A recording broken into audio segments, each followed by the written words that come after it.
Allora siamo pronti.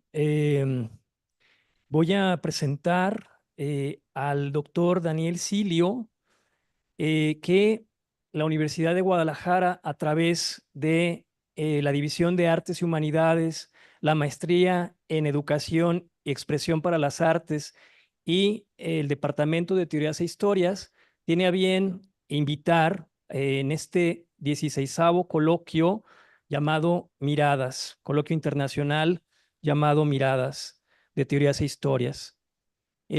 Paso entonces a presentar al doctor Daniel Silio, quien es doctor en Historia Crítica y Conservación del Patrimonio Cultural por la Universidad de Padua, Italia. Y por su formación como ingeniero informático, le interesan las denominadas AP, de las tecnologías de la información en el ámbito del patrimonio cultural, en particular sistemas de recomendación, perfilado de usuarios, recuperación de información, etcétera. También se ocupa del estudio de la aplicación de los juegos y de las metodologías del juego para la promoción y comunicación en el ámbito cultural. Como podemos ver allí, él está en su estudio y está lleno de estos juegos que en tantas generaciones pues han sido una forma de vincularlos, y él lo que está tratando es de vincularlos con el arte y con los lugares expositivos. En 2017, junto con 3 socios, fundó Maple, una compañía que se ocupa de la creación de productos digitales para el patrimonio cultural. Uno de ellos fue el diseño y desarrollo de la aplicación Padova Urs Picta. Padova Urs Picta significa la ciudad de Padua está pintada en latín. Un sitio de la UNESCO desde 2021.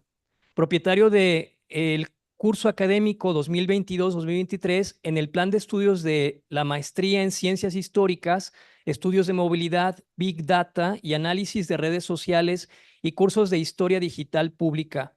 Apasionado y coleccionista de los juegos de mesa modernos. Esta conferencia en particular, que nos va a hacer el honor de compartir hoy, profundiza en la aplicación de metodologías de diseño y ciencias de la computación para involucrar, explotar y presentar activamente el patrimonio cultural al público, que abarca varios temas y muestra estudios de casos aplicados a diversos patrimoniales culturales. Los 4 temas que nos expondrá hoy son el desarrollo de la aplicación para el patrimonio cultural, con el ejemplo de la aplicación Padua Urbs Picta, elaboración de perfiles de usuarios en el ámbito artístico, con el ejemplo Tind Art, como Tinder, pero para el arte, y diseño de juegos en el ámbito arqueológico con el proyecto Fake Muse, o sea, la musa falsa. Además de el soporte de archivo y consulta con la base en datos sobre los manuscritos del noble veneciano Pietro Gradeñino. Entonces, dejo con ustedes, desde Padua, Italia, al doctor Daniel Silio. Grazie mille. Allora, condivido, I share my screen and I will start my presentation. So thanks, Professor Miapiano, for the invitation. I'm very happy to be here today to present. Sorry, I have to change the screen for a moment. Okay, so here we are. So thanks again. So the title of presentation is Technology to Museum, an approach based user-centered design. The idea of this presentation is to give you an overview of some methodologies of the IT sector, so the information technology field, apply on the cultural heritage, especially with a focus on museums. That is based on my research. Professor Miarguero already presented you the 4 main topics of this presentation. So the design of mobile apps, the study of user profiling, the creation of loading artifact, so we call it games, but in a more interesting way, the design of database. Before starting explaining the specific user study, I would like to introduce some methodology. I will promise I don't want to be that it is a classical traditional lesson, and so you Sorry if sometimes appear definition or so mathematics elements. They are just to create some setting. In that case, it's important for me to define these four definitions, especially starting from the first one, so the so-called human-computer interaction. That is the study, the field of research that study the interaction from user, so the final user, the usuario, with the machine, with the computer.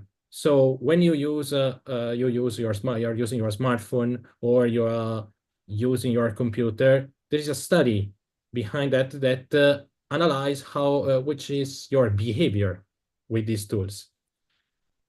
In this specific field, and this is in the title of this presentation, there is the so-called user-centered design, UCD.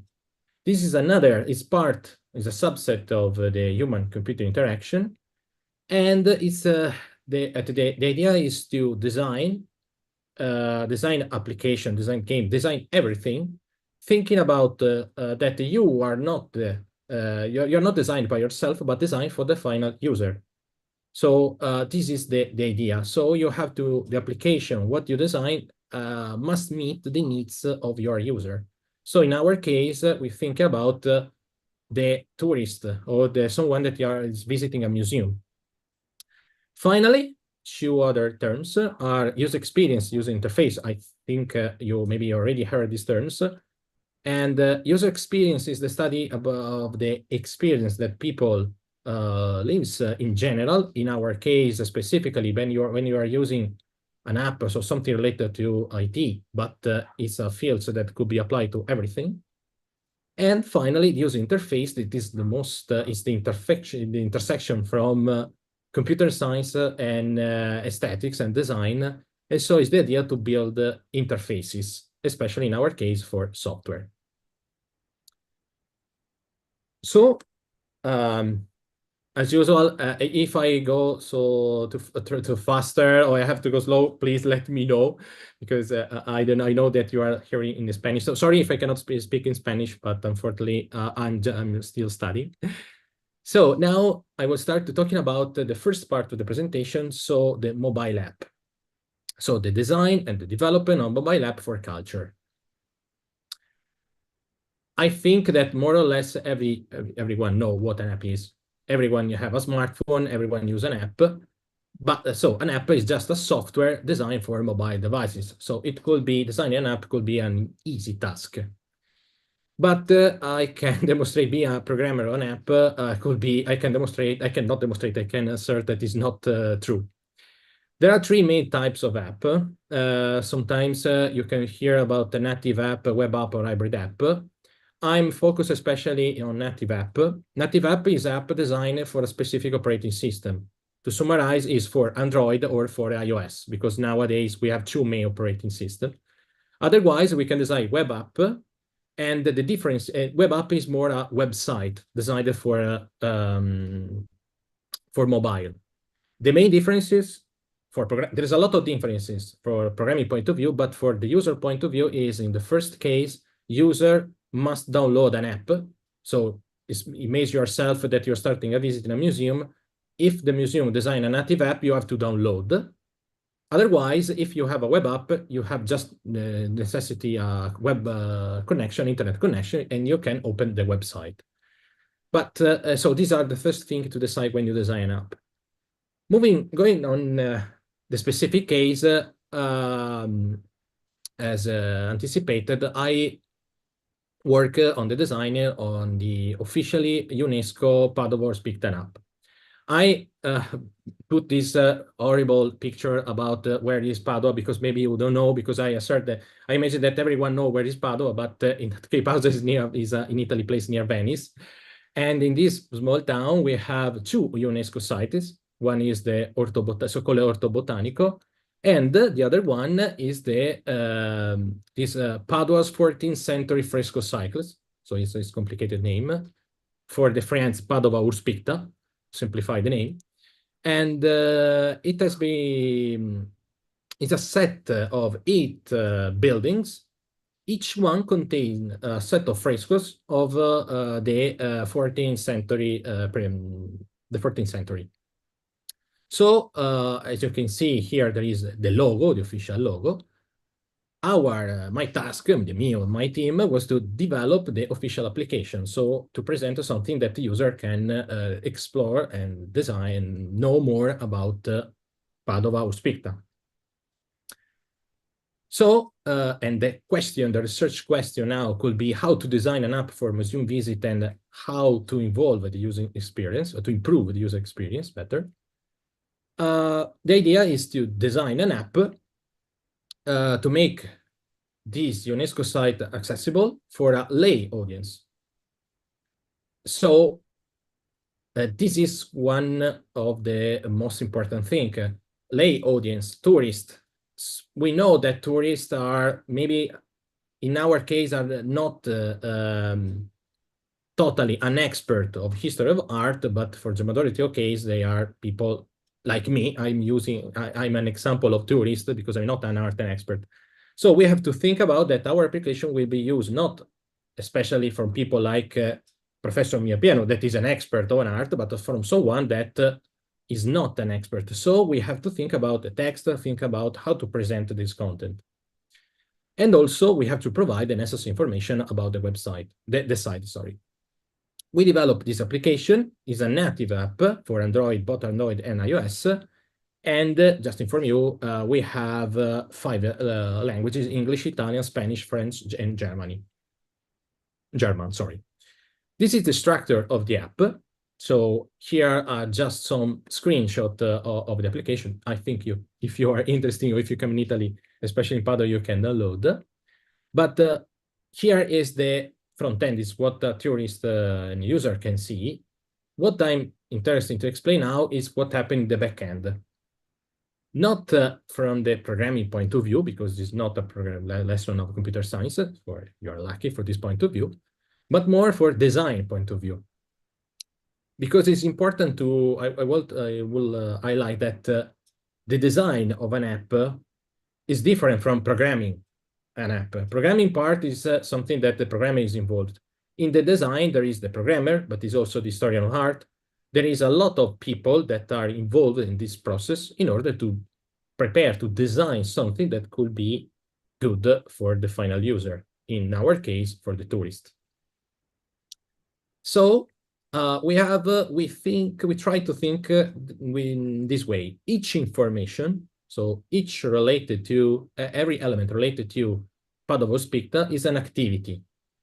So we start from a really huge book in which there is all the definition about Padova Spicta, all the history of art. Imagine a history of art, a complex book. We take this book and we have to transform in an easy way from tourists. So the idea is to reduce the information in a sort of tidbits, and we ask to our content creators to avoid as much possible complex terminology. Because remember, if you are not an expert and you find a term that is not easy to read, I can assure tourists and general people are lazy. So if you find a term that you don't know, it's probably, you say, it's frustrating for you, and probably you decide to quit the app, so to abandon the process. We try as possible to avoid this problem. And in addition to this, we try to create something that could be fast to read, or better, that require not a long time. One of the problems, especially in museum, especially when we talk about arts, is think about a museum in which there are this kind of wall of text, in which the description, the presentation is wrong. It's require a longer time to read. So we try to create something that is fast to read. So we have a reduced number of words. So we count, and we have an average number of words for each single activity is 55. And also we measure the time required by user to estimate. We estimate the time that a user can dedicate for each activity in 40 seconds. So 40 seconds is the minimum time that we require to a user to read something. If you think it's not a long time, it could be 50 seconds seems nothing for something that is so important. But to give you an idea, our intention when you read is more or less 10 seconds. So we try to keep it low, but as minimal as possible, but we know that it's quite impossible to reduce the minimum. So each activity, if you try the app, you discover that you can read step by step, using your progress time, so you can decide to quit the app, come back, and it is especially designed for pre-visit, so something before the visit, or to know more after a visit. We also use inside, maybe I come back later to the word the gamification, but we use some sort of games, not games itself, but more something that taken for other applications. So inside the app, so there is an area called a diary that is inspired a bit to Google Fit system. But here it doesn't count your steps, but it counts the timing that you spend in the app. And also it counts the number of activity you read. And so it encourages you to say you are good job, it count your point culture, and encourage you to explore the app. So to open the credits, open the map, because every time you open something like this, you unlock a page. And so this is in the right side. And like a reward for user, we have you can unlock a hidden part of the app. Now I have to spoiler this part, but it's something that is inside the app. You don't know at the start, but you discover using the app. There is a so-called beast. It calls from the, in Italian is bestiario. It's something, it's the animal, the fantasy animal representing the Middle Ages. And so inside the app, there's 4 different beasts. In each one is with each one is associated a story, so a kind of a short tale. Then you can, in addition to the information, the history of art or information about the app, you can unlock your beast after a short test, and then be encouraged to discover all the part of your beast, because what you see here is the draft, is the first step. There is 3 different steps. So finally, when you read all the part of the app and you unlock the majority of page, you can see all the for the entire your beast, and especially read your details associated with the beast. So this is something that is inside the app. You will discover using that. The app now has been downloaded from, I received more or less 20,000 downloads, so we are quite happy, and we hope that will be used in the future more in order to spread information about Padova Speed. Now I move to the second part that is maybe the most complicated. It's still associated to design of an app, but here is more related for something that comes from computer science, that is a recommender system. So now I'm talking about user profiling for cultural heritage. So the research questions are how to profile user in a cultural heritage context and how to collect data in a sort of easy and fun way. When I use the terms user profile, think about what Netflix, Amazon, Disney Plus use with you when collect information about the movie that you prefer. Something when you buy something on Amazon, then you receive oh, maybe if you buy these, you can also buy these. Or with Netflix, I think that you will like also these films. My idea is to do something similar, is to study the profile of user, not to sell you something, but to understand if it's possible to profile user in a in terms of cultural tests, especially with history of art. So we designed this application called the Teen Dart that should be at our aims, easy to use and learn, engaging, and usable in museum pre-visit. So the idea is to create something that you can use before starting a visit, especially maybe when you are in a queue waiting to buy your ticket. So in the moment you are preparing your visit. The idea here is to use something that is, at least in Europe, but I suspect also in Mexico, quite well know, like dating app Tinder, but with a different aim. For who no idea what about Tinder, just to explain, this is a dating app. The idea is the central idea of Tinder is the use of swipe. So Tinder is based on a gesture that we do without thinking, but is a particular gesture. And so with this gesture or using button, we can like or nope, so express our preferences about something else. There is some recommendation. There is also the super like, the super nope. And when two users give respectively, I like you and you like me, there is a chat in which you can start talking with the other person. And okay, the other, I think in Spanish could be vivieron felices para siempre. So this is what happens after the chat in Tinder. I think everybody know. So now we come back to Tindart, so the part dedicated to art. And so we design this application. This is the initial screens and the main screen, the latest one. And what is Tinder? Tindart, sorry, is a mistake.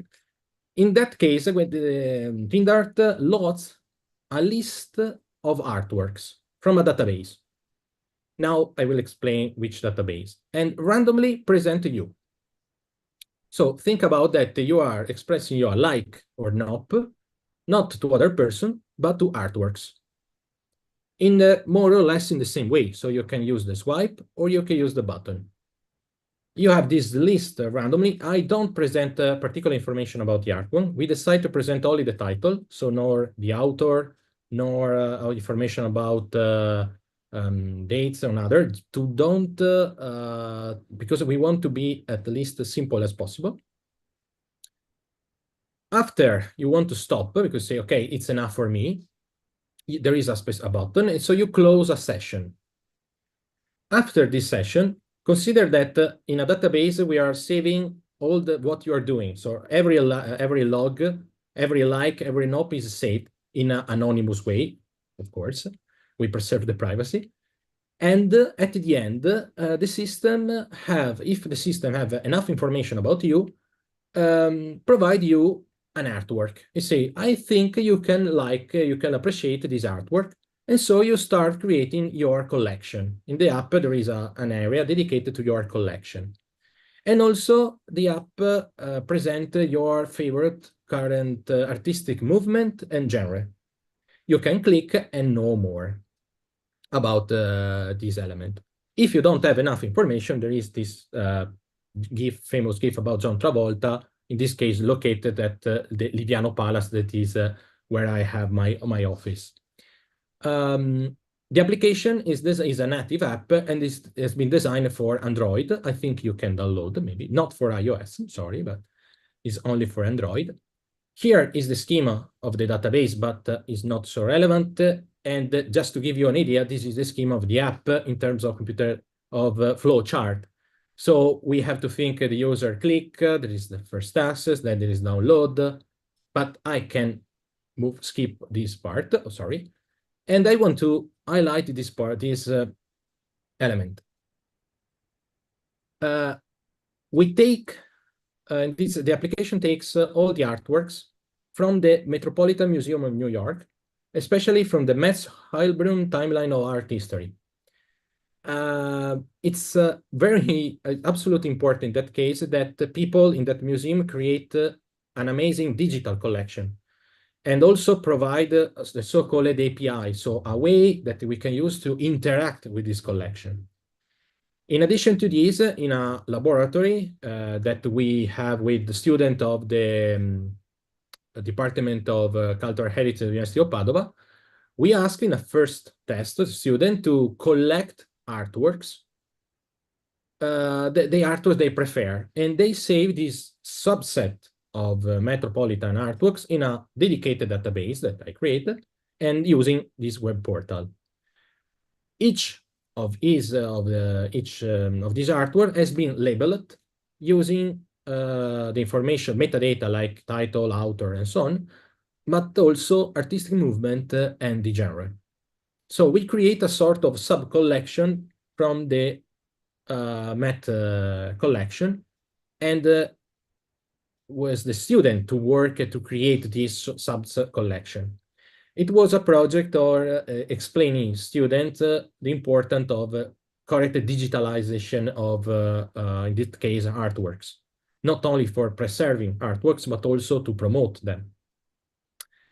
So TindArt, as I told you, is used for Android. We conduct several tests, and the latest one, the application has been used from more than 100 users. And we analyze, now I will show you the result of this analysis. So more the technical part, because now is, okay, this is the app, you can play with it, but what the app say to us? What we can know from the analysis of the data collected through this app? So we collect more or less 18,000 interaction, so 80,000 like or nope. And we discovered that, for example, I show you some of these results. The average time that a user required to evaluate an artwork is 3 seconds. So it means that when you have an artwork, more or less you spend 3 seconds to decide if you like it or not.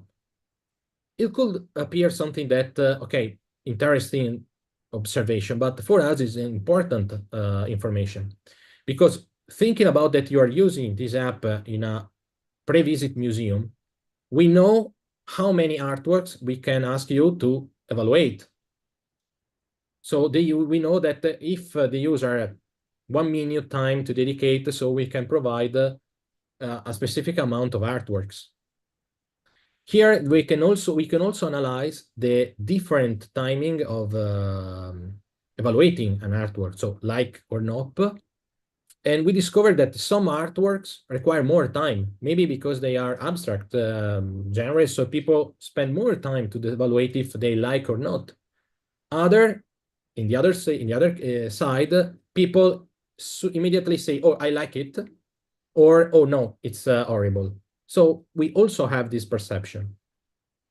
We also study the differences if people use swipe, use a button, or if they prefer, if the number of like or no are similar. And in this graph, we note that more or less we have a 50% of like or nope, as you can see. So the majority, there is not a tendency to say everything like or everything nope. To be honest, we expected at the start the majority of like, because they are artworks, so something that are beauty. So, but the results are different. Then we analyzed a session, and we discovered that people more or less spend 30 seconds for a session. Then they decide to stop evaluating, and they expect the result. So in that case, 30 seconds is more or less the maximum effort that we can ask for a user. If you want to ask more effort, we had to do something else. Then we also analyze the reaction about the GIF, about the result. So we try to understand every single behavior, any single result that users provide us. We also conduct an evaluation, sort of official evaluation, using a so-called system usability scale. And it's a 10 questions that we provide to user in a Likert scale, so from totally disagree to agree to disagree. And the result demonstrated that people find the app quite easy to use, as we hope and expected, and also help us to understand parts that maybe are not so analyzed, or something that people doesn't like too much, and so on. But then we arrive to the part dedicated to profiling user, because if you remember, the main task of this project is to understand if it's possible to profile user. And for that, we use a specific techniques called cluster analysis. It's complicated. I don't want to go deeper to the mathematical detail, but to give you an idea, it's the idea to understand for a set of data if it's possible to find groups inside this data. So what we analyze is now I show you what analyzing the result about genre, artistic movement, and also we analyze a historical period of time. So the question is it possible to find group of users based on their tastes? So we use two techniques. One is called hierarchical clustering, and is this schema. So here is the definition. There are some terms, but the idea is we try to find the user near to me. So what is the user near to me and the other, and so on. And we try to group this. And okay, these are techniques. This is what we find. We find that, for example, and here I hope you can see the color. These three colors represent the three groups. So we can divide our user in three different groups based on their choices. In that case, divided by genre. We did the same with artistic movement. And also in this case, we have three different groups. And finally, okay, period of time, three groups. Period of time works not so well. So we decided at the end to remove the part dedicated to historical period of time and focus on genre and artistic movement. We use another techniques. It's common when in the computer science to don't use only one techniques, but use more than one to compare and to find what is the best that fit our case. K-means is another one. I don't want to go deeper, but just to explain you, it provides this kind of picture, and each block is a group of user. How to read this picture? Sorry, I have the tree. These are the final result.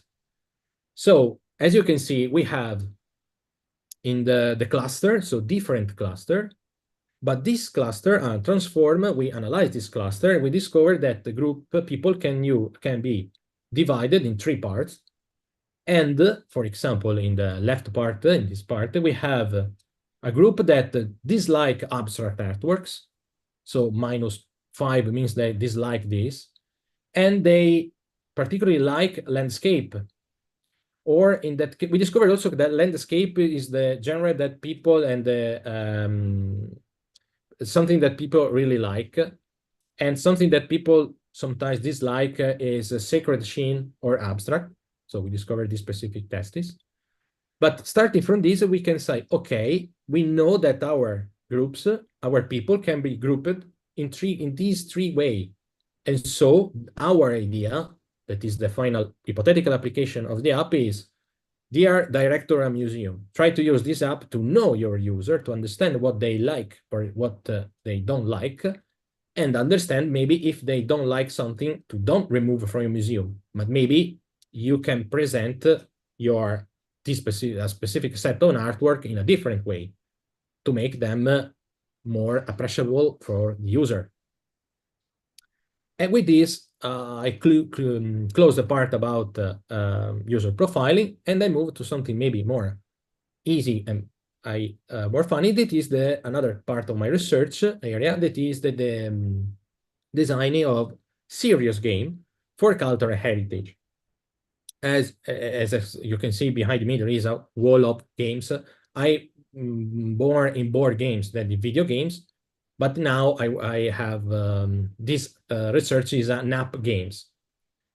So maybe you never pay a lot of attention about the concept of play a game, because part of my research is study this terminology and what is a game. But here we can I think that every one play in the life. We like play. And the main idea is, okay, we can use games, the idea of playing a games in a context that is not specific for game. So the definition say that the act of playing a game is the voluntary attempt to overcome unnecessary obstacles. Starting from this definition, starting from this idea, there are two yes, this is a picture of one of my favorite games, this Twilight Struggle. There is two different, there's more than two, but the two different most important application are the gamification and serious game. Gamification is the use of game design element in non-game context. So, for example, is a typical case is that during image a situation in which you are doing a visit in a museum, it is classical visit. You think about an artwork in a museum with artwork. You can create a sort of games inside in which you have to collect all the artworks or collect all the artworks specific for an author. Maybe you have an app that unlock, you have to scan each artwork, and if you are able to collect all of these, you win a prize. This is an example of gamification. So it's the idea to use game in a non, especially for non situation in which we are not in a game. It is used especially in business field in order to encourage employee working to work in a more funny way. So it's something that maybe sometimes it will be discussed the ethical point. Another application of games is so-called serious game. Here is the idea to design games, specific games, but that they are not with the main primary purpose is not the entertainment. And this is my case. So it's the case of this app that I designed called Fake News. I started from these two research questions. So the first one is how to design a game to help non-expert. Again, the target is important. It's not a special or an expert user, is the common user, the typical tourist. So in that idea is to approach cultural heritage. So again, and in that case is to use a game to support interest in uncommon and often unknown issue. Because in that case, the main topic is fake detection in archaeology. So it's the idea to encourage people to know more about not just the archaeology itself, the ruins, etc., but about the artifact, and especially the problems that there is quite relevant in archaeology or distinguish from something that is real or is fake.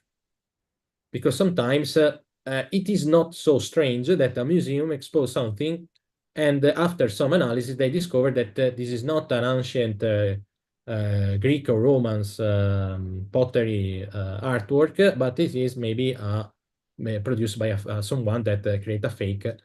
And so it's important to highlight this problem. So we created this game, in this prototype of this game, with the aim to first raise attention to artifact authentication and the problem of forgery. And in addition to this, to promote museum visit. So the idea is say, okay, we also want to promote the idea of visit archaeological museum. The main idea of this game is to simulate the work of a museum curator. So the idea is that the curator, so you as playing this game, you receive an artwork and you have to understand to decide if this artwork is true, is fake, or is authentic. The idea is you have to use some clues that you get playing some mini games inside the games. And these mini games are associated to a sort of simple quiz.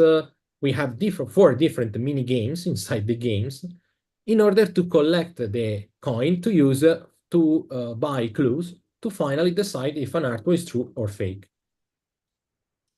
It's important I would like to highlight that also for this project, we have a group of students inside a memo project, is a project at the University of Padova. So a group of students of archaeology and from the archaeology department work on this web portal. So they have the task to use their knowledge in archaeology to create a question for quiz for one of the mini game, but also to create the clues associated for an artwork. This is the schema of the database, but I can skip this. And also the schema of the game, because I use some techniques to simulate the use of resources in the game, but is not important. What I think is most important is the use in this work of the so-called persona. We use that to help think about what is the final user. So in that case, we have three different examples like this that are our target. And we created this sort of, they are fake person, but they are person that people can use as example of final user. So the idea is every time you add any content in the game, think about that these users are analyzing what you are putting inside the game and think if it's clear to understand, if it could be too easy or too complicate. So this is something that is useful in the designing phase to think about to help the designing phase. Here is the aesthetic of the game. So we use these, I had take some screenshots. Unfortunately, the game is not more available on Play Store. It's will be available for some time, but we have all this process of creating the aesthetic, create all the part. So we have this kind of diary. As you can see, this is the computer in which the creator can play the mini game. We take an old computer because we know that who works in museum, especially in Italy, is not rich, so they have to use old computer, old tools.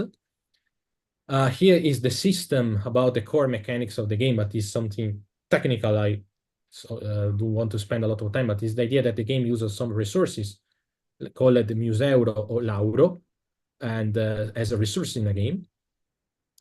And here, they are the serious element. So in the designing phase, we have these three elements to consider. The choice, so for example, the game does not address only authentication. The motivation, so what we want to do and what we expected. So we have this table, there's a lot of choices, game design choices, made thinking about the expectation. So we want that the player want to know more about museum or about the problem or work in a museum. So we decide to use this mechanic in the game and so on. This was part of the design phase. Finally, and I reaching the end, I hope in time, the last part of this presentation, sorry if I put a lot of things, but I hope to give you an overview of what I'm working on, is the part dedicated on database and archive. I already talked about database, as you see, in fake news, in Dart, there is database behind in which the application take the information, so we have to populate a database. But here, I like to present a database dedicated especially with the historical hearts to the analysis of historical sources. So we use this specific project. So this is the story of Pietro Gradinigo. It was a nobleman Venetian. And it is a strange story because it was a nobleman, so he had no problem working because it's rich people, rich men. So he decided to take a diary, a sort of diary. In this diary, for entire life, Pietro Gradenigo and a team of employees transcribe what happened in Venice day by day. So we have more or less 400 manuscripts and more than 20,000 records, so 20,000 information reporting manuscript about what happened in Venice during this period of time. So we have information like public parties, exhibition artworks, but also the cost of the fish at the market, Rialto market, or earthquake, or some strange event happened in Venice. So there is a really huge amount of data and a very rich collection information. But all of this information are in paper that we have to transcribe. So we develop a database and a web portal for the transcription and the retrieval of this record. Because think about that, having thousands of records is not easy to explore that. So we decide to work in a specific corpus of these documents, the so-called notatori, starting with the label more or less 3,000 and 1,500 records. So a subset of this, it was part of one of my colleague, PhD colleague. This is the schema of the database. it's in Italian, but and it's, I think if you don't have knowledge in database, maybe it could be not clear. But the idea is to try to create something that could be digitalized, put in a database, and finally presented in a web portal. So there is this web portal in which you can find information.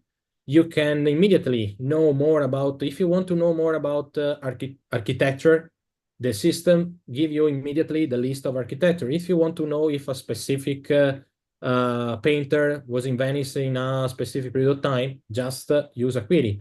So we use this database to help the work of my colleague in that case, but also the work of a researcher that want to analyze the source of the information. The same work could be done for any kind of manuscript and database. In fact, I'm involved in different steps, but I think it's enough for you. And so thanks very much for the attention. I hope that I don't kill you with all of this information, but you can understand something about my work. So thanks. If you have question, curiosity, and something else, I'm here. And Professor Mirabiano, I hope to be in time and be clear at least. Thank you very much, Professor Daniel Silio. It's a very great conference about how to use these applications. And yes, of course, we have some questions. If you have time, you finish perfectly in time. So we have some minutes to have 2 or 3 questions. Les pido al auditorio ser muy concretos, concisos en sus preguntas. Y me parece que ahí hay una y aquí tenemos otra en inglés y la pueden hacer directamente. Si no en español, tenemos la ayuda de la traductora que lo está haciendo estupendamente.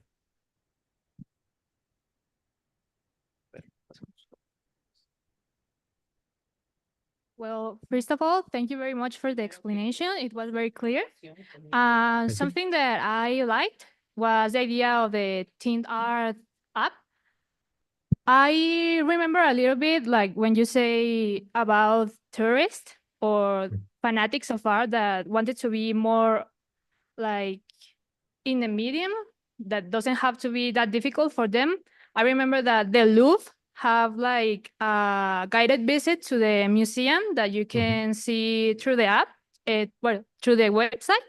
And first, I thought that maybe time art will be referred to that, to guided visits to museums.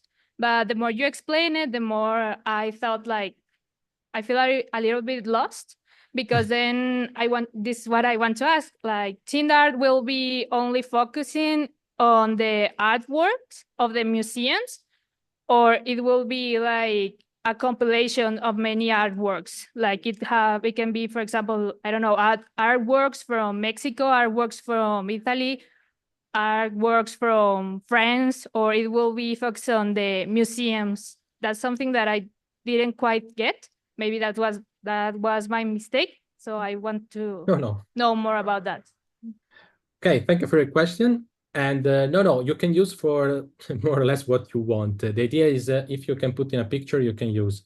I don't show here, but an application of TeamDart was I developed a sort of TeamDart in an app for an archaeological museum located in Spain, in which we present the artwork. And so it's still, the idea at the base is it is possible to label the artwork, in general, the items in some way. For example, in case of archaeology, we have different pieces divided by period of time, historical period of time.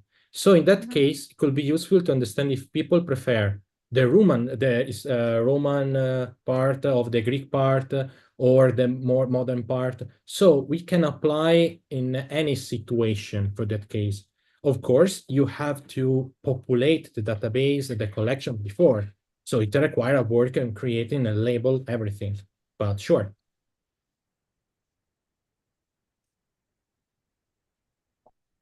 En mi pregunta se basa más que nada en esta aplicación. ¿esta aplicación se basa o tiene el objetivo de aglobarse más a museos o salir de lo que sería de Italia, por ejemplo, que venga hacia México, Francia, Nueva York, casi todos los que ámbitos para un museo, pues, que se vaya como haciendo como un pequeño, no sé, como un Instagram, pero para museos? Okay, my question is, does your app, the goal is only for museums for Italy, or you are planning to take it to Mexico, I don't know, France, New York? It would be like an Instagram for museums? Yeah, no, thank you for your question. As you saw, it's we use a metropolitan artwork, so it's not for specific museum. Absolutely, we design for idea. It's for any kind of museum that want to know more about the user. So absolutely, you can use for any application. And the app itself, if I remember well, because my memory is I still remember, is now we develop in English and Italian just to encourage more people use it. But the idea is to have a tools that we can adapt to the specific situation. So for the specific museum, this is the idea. And so absolutely you can use in for a museum in Italy, Mexico is the same. One little problem is not because there is the black part. Sometimes you have to consider the privacy policies of the country. This is part of something you have to consider. Because in our case, we try to everything. I cannot know who is the user that you are using the app because we don't ask name, we don't ask anything. But some country require a deeper analysis. So maybe you have to you have to cryptograph the information. You have to do something. So it's more for legal problem that you have to check in different countries. But otherwise, you can use for any situation.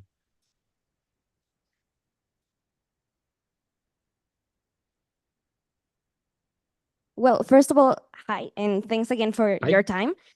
And I was wondering if I know you said that the second app, this fake news app, is not going to be available for a long time, or at least that's what you said. But do you have an estimate? Because I'm really looking forward to explore a bit more about that app. Fourthly, we after the project because it was related to a project. And until the project had the possibility to keep alive, we keep on Play Store. Then we have to we remove. There is a, if you are interested about the app itself, there is a paper because we publish the result of this app in which we describe everything about the app in this paper we wrote. We also create we use the mini games of the app in a singular app for an event, and but I think we have to remove from also from this. This is another problem about the app. So app like Uspicta is keep alive because there is a project behind it that can maintain in the app. Because one of the big problem when design app is the maintenance, is the update the app. It costs. So it's depend of the if the project have the force to keep it to keep them alive or not. So unfortunately, it's not available for that, but we have everything. We have all the prototype, we have the database, we have everything still in our archive.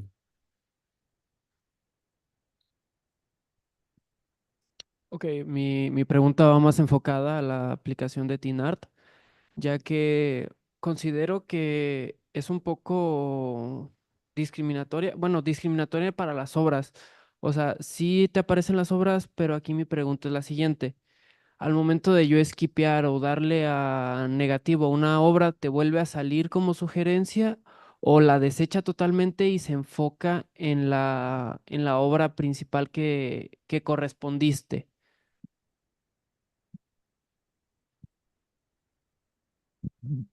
So here I need a translation. I lost some part. My question is about the Thin Art app, because I think that when you scroll and you say no to an art, I think that is discriminatory. So does this art, you will see it again or you will never see it because you say no, you don't like it? You never see that artworks. The idea is when you know something, you will never see, but also if you like, but it is at the base of the app because it's the idea of have immediately feedback of the user. It's like that you are not think about what you're doing. It's more, okay, it's more use your feeling in that moment.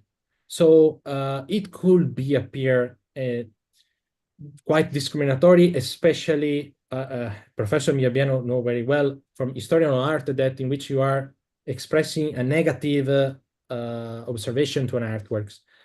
But and I know that for some user sometimes say, oh, but maybe I don't, I'm expressing so negative things. But for the answer to your question, it's something that we ask, we design to keep the app easier as possible and also to avoid avoid user to think so much. It seems strange, but it's idea to use the emotion. Because remember, our idea is to use something that could be used in a short period of time.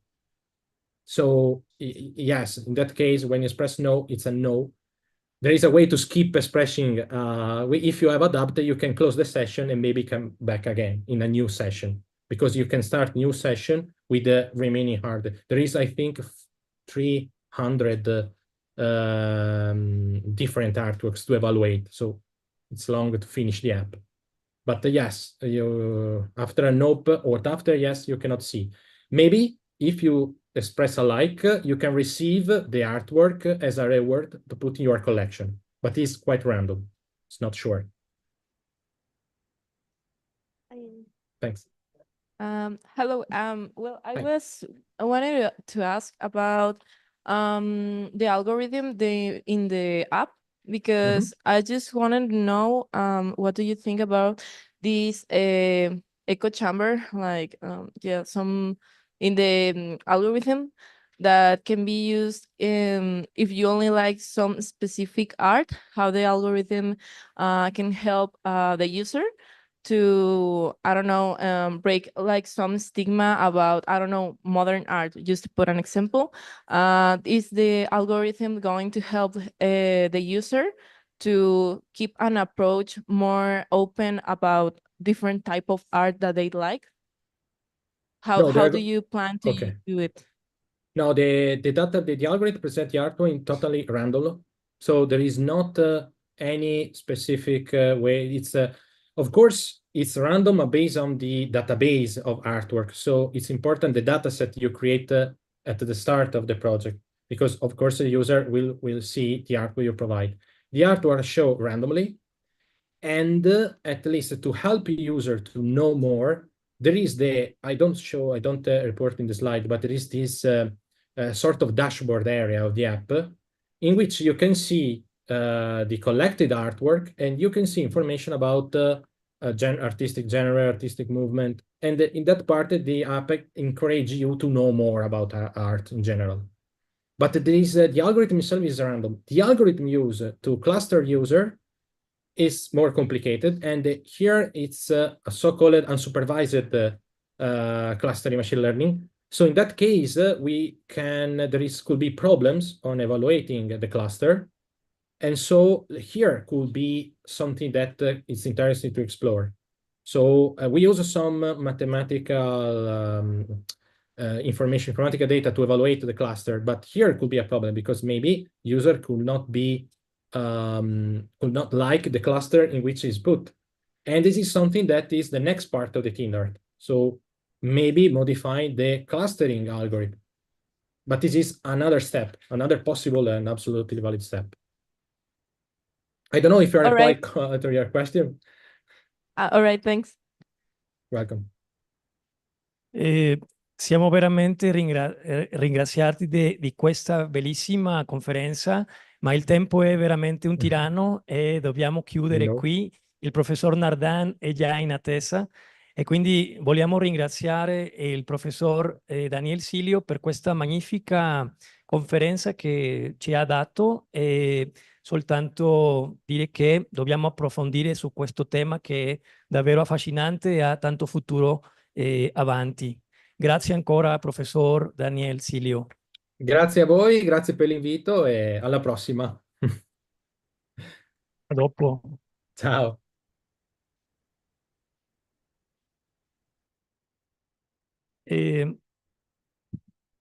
Profesor Nardin.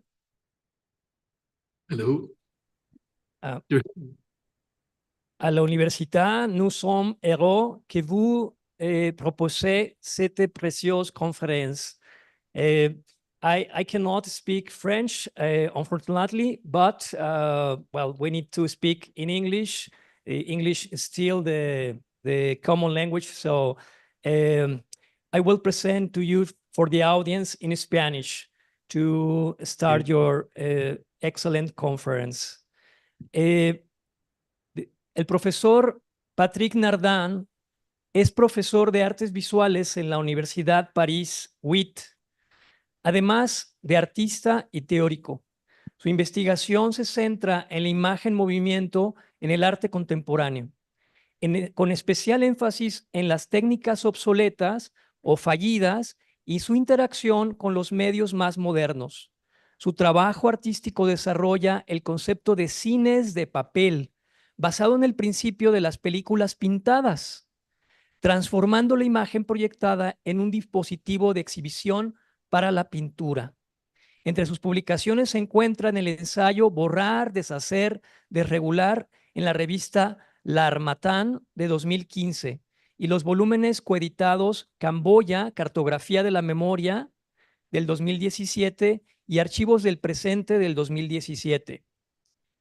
En 2022 se publicó FXMBT, una historia del falso movimiento, una retrospectiva del Centro del Arte Contemporáneo que coeditó el panorama después del golpe con Sokov Pei, y publicará un ensayo Cine sin película a partir del 2025.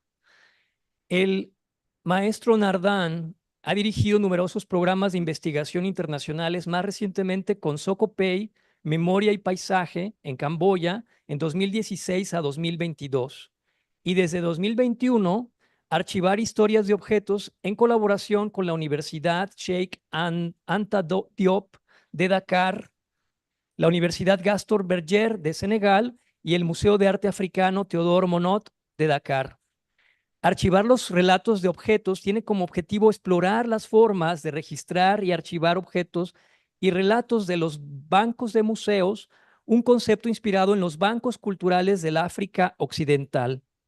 En el campo de la investigación académica, Patrick Nardin está particularmente interesado en lo que llamamos, y también aquí lo hemos explorado en la universidad, investigación-creación, un campo que ha ayudado a definir. En la Universidad de París 8 supervisa a estudiantes de doctorado que son artistas practicantes que buscan dedicarse a la investigación. Durante varios años dirigió el equipo de investigación estética, práctica e historia de las artes, que se especializa en el arte contemporáneo y fotografía. Por lo tanto, la Universidad de Guadalajara, a través de la División de Artes y Humanidades, la Maestría en Educación y Expresión para las Artes y el Departamento de Teorías e Historias, nos complace tener al gran investigador de arte contemporáneo, Patrick Nardin. Gracias. Merci beaucoup, Monsieur Nardin. Okay. So,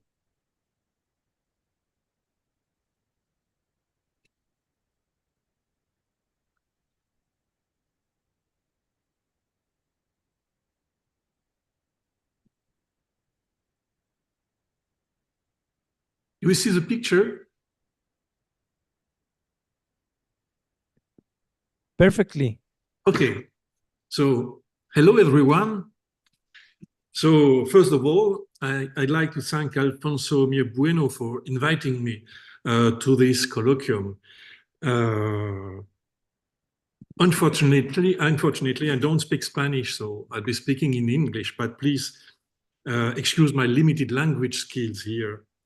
I hesitated for a long time about the content of my talk here and finally decided to focus on the work of an art center in which I've been closely involved. There are many points in my talk that would require more precise analysis, but I believe that the numerous images I'm going to show provide a panorama of an artistic scene in France over the years. So I'm going to tell the story of a contemporary art center over 26 years, starting in 1996, with a focus on how the space itself has been utilized by the many artists who have worked here.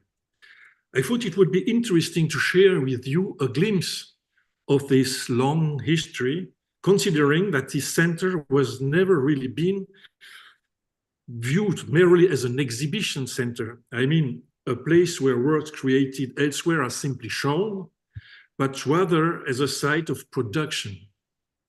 Here, the space acts as a protagonist, generating site-specific proposals.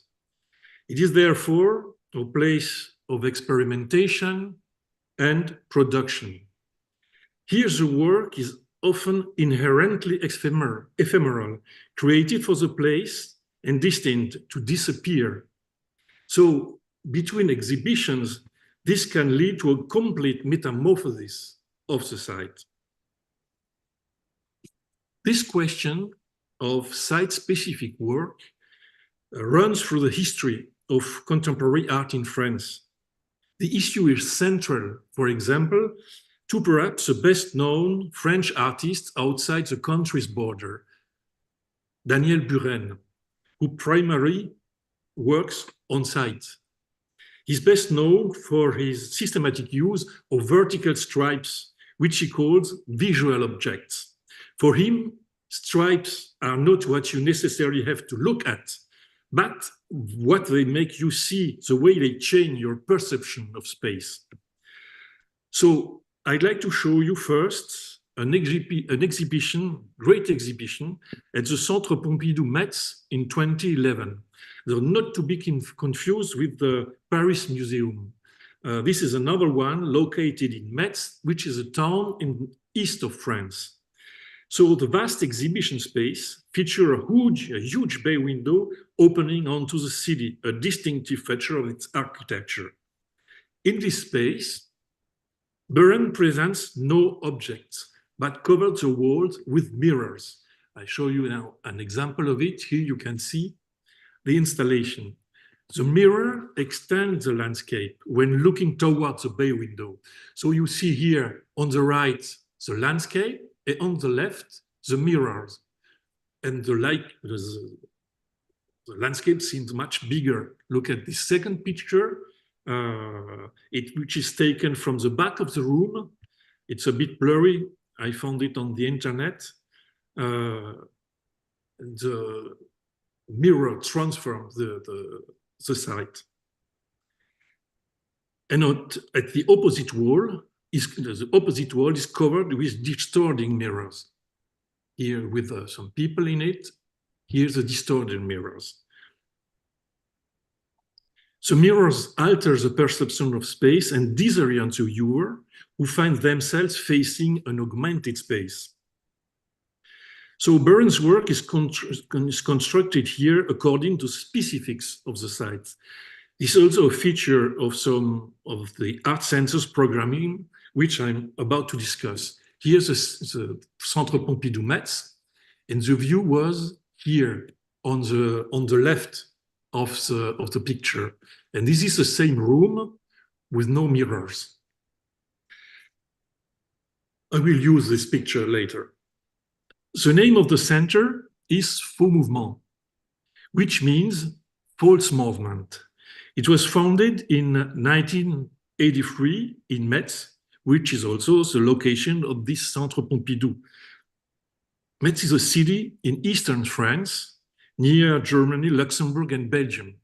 It's a European crossroads, historical annexed by Germany at different times during the 20th century, notably during the Second World War, when it was annexed to the German Reich. From the outset, the center defined itself as a movement for European artistic action, with the term faux, false, referring to the atypical and nomadic nature of its operations. It takes part in the organization of major group exhibitions, notably in Düsseldorf, Munich, Turin, Stuttgart, and so on. Although the Art Center is an independent, non-profit organization.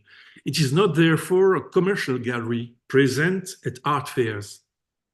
In France, art fairs are generally financed by various public institutions, the Ministry of Culture, the region, the department, town, etc. Private funds or sponsorship are rarely involved.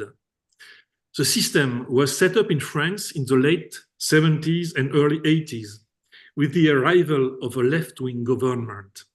The aim at that time was to develop art in regions outside Paris. Paris is a highly centralized country. And at the time, in terms of the art scene, it was largely a desert outside the capital, which is, of course, now still very dominant. At the time, art was a cause to defend. Today, the paradigm has shifted.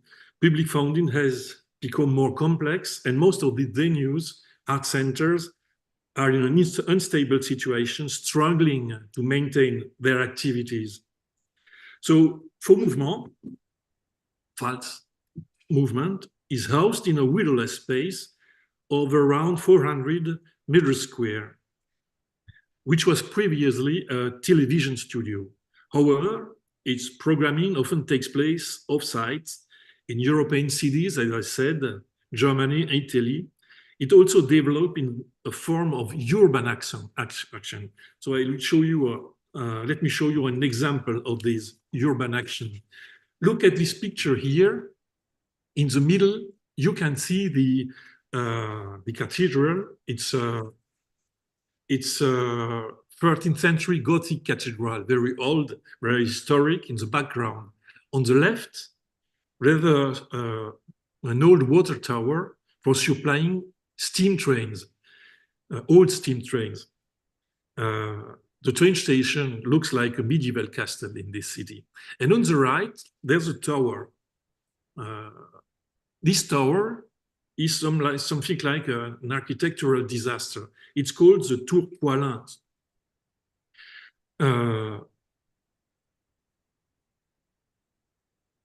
And I show you now a work of a French artist, very prominent French artist, Bertrand Lavier, who for one night illuminated this tower in the city.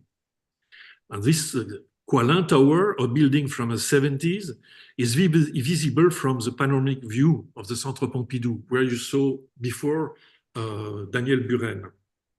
So this tower, Poilin Tower, is considered one of the worst buildings in this ancient historic city, once threatened with demolition. Yet, for one night, instead of the famous 13th century Gothic cathedral, the architecturally aesthetic building is what is visible, lit up in red, white, and green, like the Empire State Building on the anniversary of Christopher Columbus' discovery of America. So here, the Poilin Tower becomes an architectural masterpiece for one night, transforming the view of the city. And this work was created in 2010 for the opening of this new Centre Pompidou. The issue of lighting, as you will see, was a great interest to this art center, particularly given the lack of natural light, which turns the exhibition space into a kind of opaque box. The first exhibition in this specific location took place in 1996 with Sarkis, a French artist of Turkish origin. In this exhibition, there are no objects, just a series of colored zones highlighting the volume. You can see the exhibition. Red, blue, yellow, green here. The gaze no longer has a point of focus.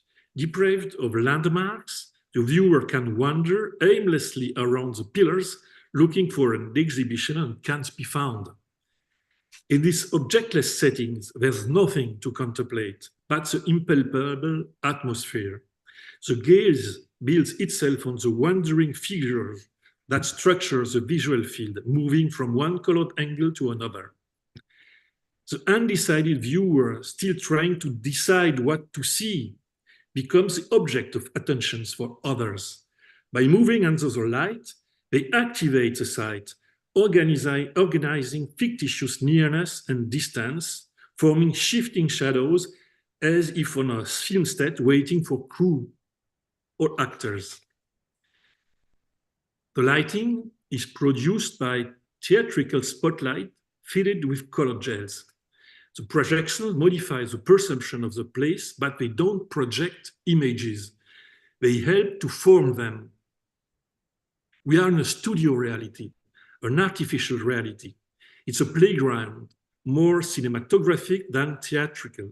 There is no performance, no audience, just aimless movement. The exhibition space becomes a movie set, but without a film.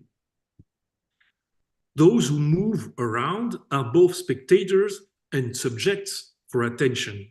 What's to be seen here are the others in an off-screen cinema that transforms the spectator into an artist, leading him to construct his own images. So look at the two pillars on the middle of the image. The other picture are always on the same point of view. I will show you now the same space, seen more or less, always from the same point of view, from the entrance, which gives the first glimpse of the exhibition. The two central pillars serve as landmarks, and you will see them always more or less from the same place. I'm not adopting a chronological development. So here now, this is the model of the exhibition. This you can see the projects of the lighting. Here another exhibition in the same place in 2015. This is exactly the same space, revisited this time by a French artist called Tania Moreau.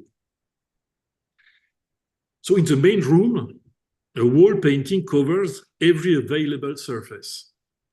At first glance, it seemed to describe a vertical graphic rhythm, marked by alternating black and white strips with cutout shapes. It appears as an abstract painting that erases the limits of the frame to extend across the whole scale. But within the structure, a sentence is hidden. The vertical stripes here are letters whose extreme distortion make them almost undecipherable. The overall effect blurs the progressive nature of discovering the work. The visible rhythm produced by the vertical lines obscures the legible text. So the painting is therefore not the application of a decorative shade, but a text that stretches across the side scale. So what you can read is a phrase but one way, a 7th century Chinese poet, painter, and musician. And it says, in a single space between sky and earth, the 10,000 forms mingle. In the tall willows, a morning oriole sings. And it's like this. Now, in French, dans une seule pièce, entre ciel et terre, les 10 000 formes se mêlent, dans les grands saules, un loriot matinal chante. Inserted into the space, the phrase condenses into a continuous line that makes the intervals disappears. And this is what you can see here. To grasp it in person, you really need to decipher it, almost read it aloud. The trees, the 10,000 shapes they create, the sky and the bird evoke recurring form in classical Chinese painting. The text makes us imagine a hypothetical landscape painting that does not exist where we are. The read text has an image-making function, evoking a diffuse landscape with its sonic atmosphere. The unfolding of the sentence along the wall evokes a principle of a scroll. So this rhythmic figure produced by this extended typography is reminiscent of certain form of structural cinema. When we look, for example, at a film strip. Now, another exhibition. This is a 2010 exhibition. Vincent Lamouroux's work here reinterprets the same space, not from the walls, but from the floor up. The project inside the floor with undulating forms in the space that, between the hollows and the solid, constantly place bodies of balance. Here, another picture. The bumps, sometimes very high, allow us to reach the ceiling, 5 meters high, only to plunge into depressions that force us to move faster. The spectator ascends and descends on an irregularly undulating floor, perfectly adjusted to the dimensions of the space. The structure is built from a honeycomb framework of wood covered with 3mm sheets of plywood, whose flexibility allows it to follow the undulations created by the base. So the wooden surface integrates the pillars and follows the contours of the walls. It fills every nook and cranny of the space all the way to the front door. Reimagined in this way, the site can evoke a landscape of dunes or a skate park. Exploring this site is a physical experience, transforming the walker into a performer who is constantly in motion, off balance, like a kind of dancer. So you are the performer in this space. Above all, the floor becomes a horizontal sculpture, recalling certain principles of 1960s minimalism. Calandre, for example, created horizontal sculptures using copper or tin plates laid on the ground. Unlike classical sculpture that stand vertically, these works leave the walls bare and create a space to be contemplated and explored.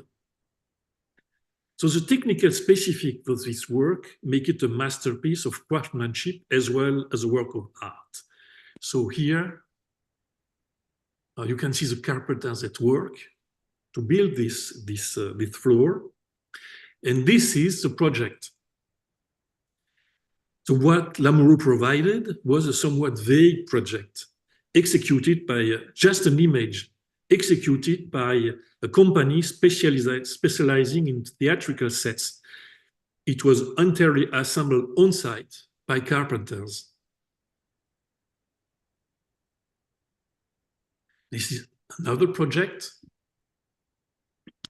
This is a 2015 project by a Portuguese-born Luxembourg artist, Marco Godinho, who transformed also the site into a sculpture, but in a different way. The two central pillars, always the same pillars, are encased in a long black strap around 1 kilometer in length, which wraps and tightens around them. The pressure exerted by the strap, along with the contrast of black and white, creates a dynamic that draws the site's energy into its center. Using a round stamp bearing the word "forever immigrant" in a circle, Godinho prints a floating form directly onto the walls of the art center. You see that around the central piece. And it's moving through the space like a cloud formation. The words "forever immigrant" dissolve into a shapeless mass, but remain legible to those who come closer, balancing between the visible and the sayable. Forever immigrant refers to an eternal outsider, a metaphor for perpetual instability. At the back of the installation, you can see here in the middle, where the strap is tight and the tension is at its highest, there's a metal plate engraved with the Latin palindrome, "Ingirum imus nocte et consumimur igni," a tribute to Virgil, which translates to "We circle in the night and are consumed by fire," referring to moths burning themselves in candlelight. The phrase reads the same forwards and backwards, doubling the loop formed by the strap, with closed in on itself. Incidentally, This phrase is also the title of Guy Debord's last film in 1977, but it's another story. However, it is the concept of circularity that is at play here, and it is found in the stamp as well as in other elements of the exhibition. Now, this exhibition resonates curiously with another project by a French artist, Fabien Lerat. Lerat's exhibition took place shortly before Godino's, and the contrast in how the two artists approach the space, particularly their interpretations of the central pair of pillars, was really striking. Look here, the exhibition. Marco Godino encircled the pillar in a long black strap, transforming them into an imposing tension-filled sculpture. Fabien Lerat's proposal is the exact opposite, with the same pillars obscured by mirror-covered panels that reflect the architecture on all sides. The first installation appears to compress the perception of the space through the tension created by the strap, while the second expands it, drawing the eyes to the edges. By reflecting the exterior space, the mirrors make obstacles disappear and dispel any sense of heaviness. The principle of mirrors placed face to face extends the view of surfaces beyond measure, creating a disorienting effect through the confusion of near and far.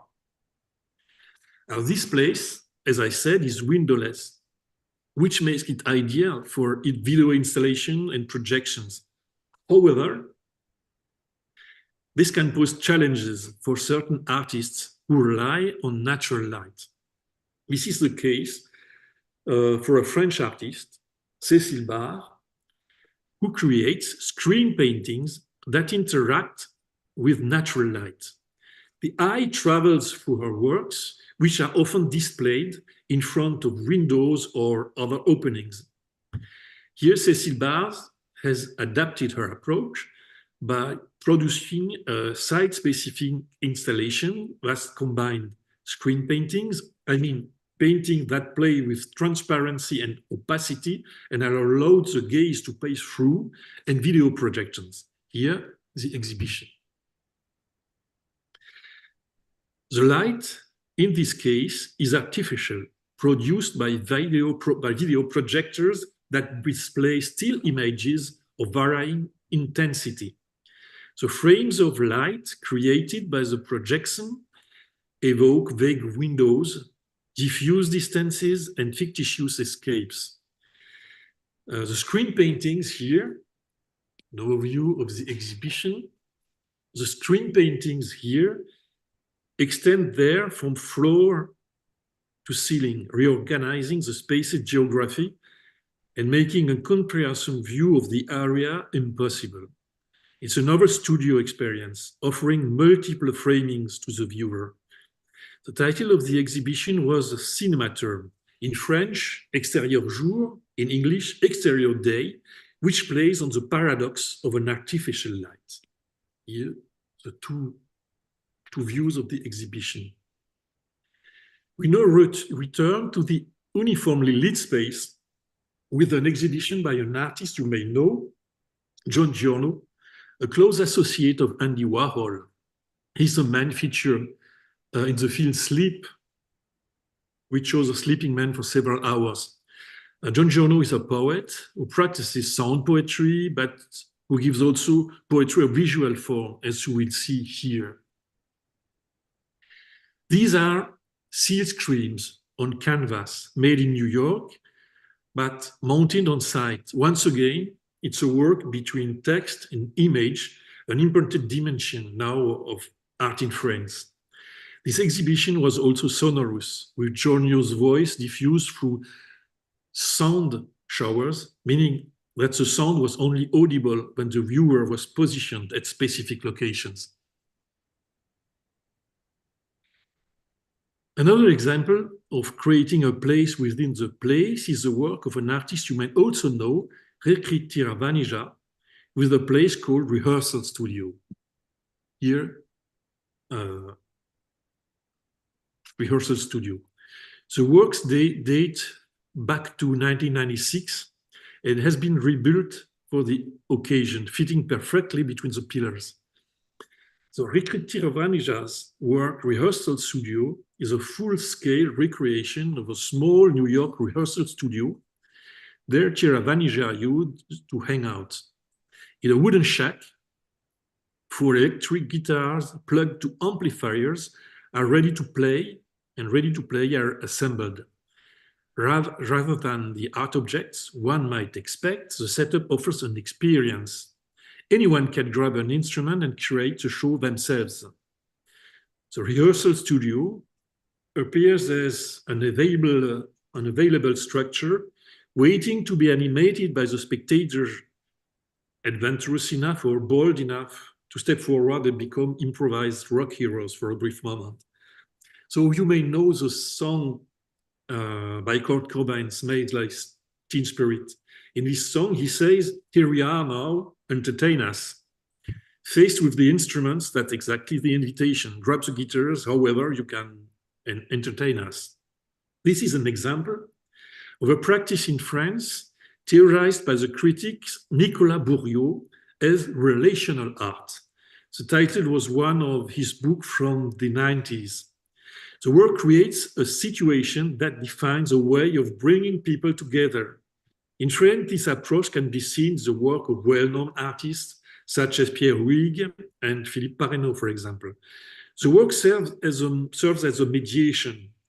As Tiravanisha has created spaces like sport halls with a tennis table, relaxation areas, and recently large communal meals conceived as works of art.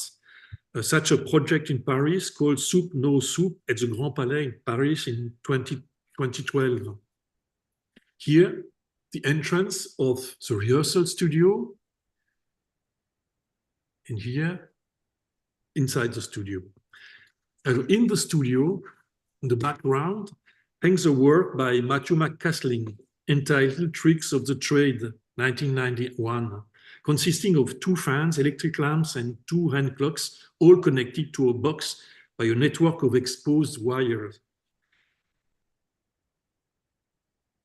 Behind the guitars, even if they remain at rest, this composite device concretely manifests electrical energy and an explicit measure of time, which we know counts during a recording session, especially when the studio is rented out.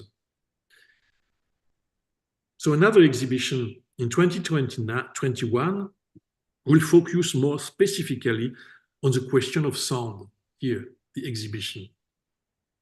Here, a French artist and musician, Philippe Panier, focuses on the soundscape. It's an exhibition without object to contemplate, where sounds replace images. Various devices create auditory atmospheres, urban walks, countryside, seaside, mountain, and induce forms of visual hallucination. Sound creates invisible landscapes and fictitious presences, sometimes very disturbing, as if someone were behind you. According to the French philosopher Gilles Deleuze, the audiovisual image operates a dissociation of the visual and the sonic, where the 2 elements, while defining a whole, never become a totalizable entity. So referring to the film Trop tôt, trop tard, Too soon, too late, by Jean-Marie Straub and Daniel Huyet, the art critic Serge Danet described it as a sensational film, in which the breath of the wind as the off-screen sound makes the landscape appear as the sea. This is what this exhibition is about, a sensational exhibition, but in the sense of a sensory exhibition, where the eye finds no horizon. Although the visual experience is present, the film itself is not there. Here we encounter another developing practice in France, sound art, which focuses on the exhibition of sound experiences without images or objects. So artists like Alvin Jussier, Lamonte Young, Rolf Julius are pioneers in this field. The space here is very open. allowing the audience to move around and use lounger where they can relax and listen as if they were in a landscape. Here, audience in the exhibition, just a small view. However, the space is frequently reconstructed to create new pathways. This is what Berlin artists Harry Sachs and Franz Höfner have done. Their design introduces a new space within the existing one, defined by a minimalism volume, as you can see, that enveloped both large and small pillars. At the entrance to the exhibition, visitors encounter white walls that they can walk along until they reach their initial position without seeing any opening or access. These opaque partitions, detached from the edges of the space, seem to form a compact block in the center. So what did we see now? Nothing other than these white walls creating an austere volume that modifies the original structure to delimit an inaccessible space. The site itself is once again transformed into a form of sculpture, creating a new structure within the space that replicates the same white walls as seen from the outside. The space becomes a block around which one can navigate. However, this structure is a trap,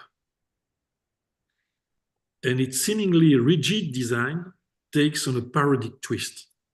Along one wall, in a remote corner of the room, is a narrow doorway. The entrance can be crossed by stepping over a small brass mat inscribed with the word "Hello." And here, you enter a grotesquely kitsch apartment from the furniture to the wallpaper, but totally habitable and functional. After passing through a relatively narrow corridor, the visitor enters a fully equipped kitchen, bedrooms, one for the parents, another for the children with bunk beds, a living room, a bathroom, an office, a gym with ready-to-use exercise equipment, a wine cellar, a laundry room, and toilets. Minimalism is here contaminated by a kitsch universe, brought back to a form of reality. Art critic Walter Fried criticizes the theatricality of minimalism in a book titled Art and Objecthood, which has the French title Contre la théâtralité, Against Theatricality. Here, of course, the exhibition is scripted and created a genuinely theatrical event, a plot twist in the exhibition that confronts two opposing universes. As a Canadian artist, Gary Neal Kennedy also transformed the space by dividing it, but this time to create a new wall painting. Always the same point of view, and now you can the pillars disappear. Title Rien de personnel, nothing personal. This work features a large wall painting with a phrase as its motif, rendered in the superstar shadow font. It was a big visual signature Kennedy frequently uses. The letters cover the wall from floor to ceiling, their geometric form defining areas painted in flat tones, with blue being predominant. Before any possibility of reading, the geometric structure of the visual device imposes itself, showing interlocking stripes, squares, rectangles, and triangles. The text can only be deciphered at a later stage, when there's enough distance to see all the walls. This project, developed on-site by Gary Neal Kennedy, includes specific guidelines for graphic construction and color, with execution carried out by assistants. Gary Neal Kennedy is a conceptual artist, close to the American silhouette. His work falls within the realm of protocol-based art. A major exhibition will begin in a few days at the Museum of Modern and Contemporary Art in Strasbourg, a city also in east of France, with This exhibition is titled Instructions for Use. This is a fitting title as it involves delegating the execution of the artwork to others. That's the case here. And the choice of colors is deduced from a series of circular mats you can see on the floors, representing an upside-down planisphere on a blue-black ground, arranged in the space facing the wall. A continuity of color is established between the objects and the painting. Here, the world is a colorful, decorative, and distant image whose inversion distinctly reinforces its abstract dimension. Its complexity has little impact on us, and what occurs within it remains largely vague and fails to affect us, without anything personal about it. Nothing personal, rien personnel, is an address to the viewer that raises the question of responsibility. Continuing with the metamorphosis of place, here, we found another extension of painting into space with another artist, French artist, Elsa Tomkowiak. Elsa Tomkowiak, the female painter, creates an informal painting where large swathes of color dissolve into one another, fluidly transitioning from violet to green, red to yellow, and so on. The color is brushed onto long sheets of transparent polyethylene laid on the floor, using a technique reminiscent of theater set design. Here, the wall is no longer the support for the paint, stretches over a structure made of wooden cleats. The painting sheets run from one edge to the other, embracing every obstacle they encounter to form two waves that curves with ease between the floor and ceiling. The painting becomes a penetrable space, like stained glass or film strips. The transparency of the color interacts with the lighting, which enhances its intensity. I show you now another construction, with a space invaded by a floating structure inside which you move as soon as you enter the center. Here, the image. In 1998, Lorraine Pellegrini, a French artist, created a translucent labyrinth of thin light sails descending from the ceiling to form a large volume that makes the architecture disappear. Visitors enter a soft zone where floating corridors envelop them, blurring the sense of control of the space. The figures of others become mere shadows or splashes of color, occasionally brushed against or touched without recognizing anyone. The exhibition was conceived in relation to the political upheavals in Algeria during the 90s. In 1998, Algeria was embroiled in a civil war, a bloody conflict between government forces and the Islamic Salvation Army and the armed Islamic group. Against this backdrop, the kidnapping and murder of the Trappist monks from the Tiberine monastery in 1996, as well as the assassination of the director of fine arts in Algiers took place. Lorraine Pellegrini symbolically recreates the labyrinth of the Kasbah, the working class district of Algiers. Her aim is to create an atmosphere in which the other can always be perceived as a threat. Other elements of the exhibition also addressed contemporary events with the intention of stimulating discussion about the issue. And the center has developed a reflection on the memory of places tested by wars and conflicts. In this concept, which also involves history and politics, the center has worked on several occasions with Cambodian artists from the post-Khmer Rouge generation. Whether they are survivors or born after the genocide, these artists question the repressed aspect of history by reusing archives and documents or by observing the transformations of territories.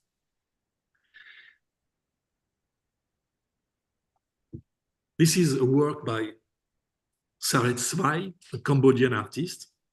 Saret Svai is an artist who, as a child and teenager, had to fly Cambodia to escape the genocide perpetrated by the Khmer Rouge.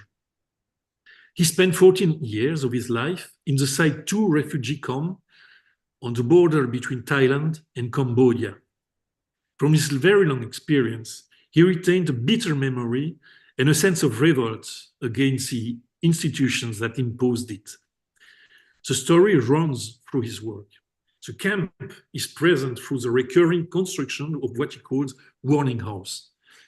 So this is a warning house. These are rudimentary huts made from materials salvaged from the streets near the exhibition sites, meant to record the precarious housing of detention centers. Here, his warning house was made of cardboard, crates, and plastic bags picked up at local markets or in trash bins around the area. Erected in the center of the space, it's an anti-monument to the memory of a history on the verge of being erased. Nothing remains today of Site 2 or the other structures created at that time in Thailand. Everything has been razed. Inside the hut, a small format video titled My Burden was projected. The film documents a performance by Saret Svai, here it's a performance, in which he drags an enormous silver metal sphere weighing 80 kilos, about 176 pounds, from Siem Reap to Phnom Penh, a distance of 300 kilometers, 186 miles, covered in 5 days. This long walk, which shows him in an extreme and seemingly absurd situation, is a physical ordeal that sparks curiosity wherever he passes. Gradually, the burden becomes covered in inscriptions, messages, and phone numbers, all marks of support. The load is both literal and symbolic. What the walker drags behind him represents a heavy memory that is difficult to shake off. The burden materializes a painful past that the performer's prolonged effort, conducting in full view of everyone, aims to help exercise. The burden is a mobile sculpture that displays the performance in the landscape and gives a visual presence. In the exhibition following COVID in 2022, a French artist, Nicolas Pignet, designed a large open volume, which again creates a place within the place. The piece is constructing using very simple materials assembled in a complex way to achieve this sense of volume. He named this space La Ruche in French, but means a hive in English, due to the intense activities the space was intended to host. The aim here was to transform the art center into a forum for association, ecological or otherwise. Its function is to host meetings and performances by artists. What emerges is another facet of the art scene in France today, participatory art, which can take the form of workshops, meetings, co-creation system, and so on. Many projects are conceived as mediation devices. La Ruche here has hosted workshops, school classes, conferences, meetings on life in the city, ecology, or more.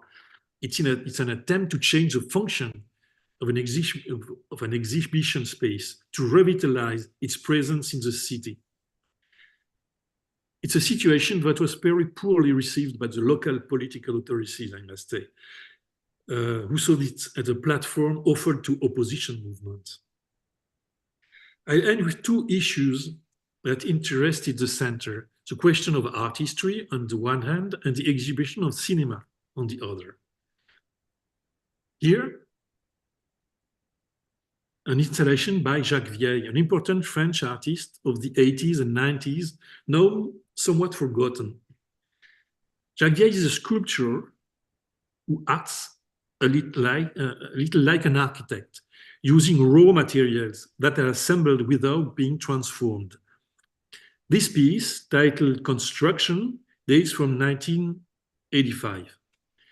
It was created using wooden trestles assembled like a house of cards. The result is both monumental and precarious. So the importance of this artist has not been insignificant in France.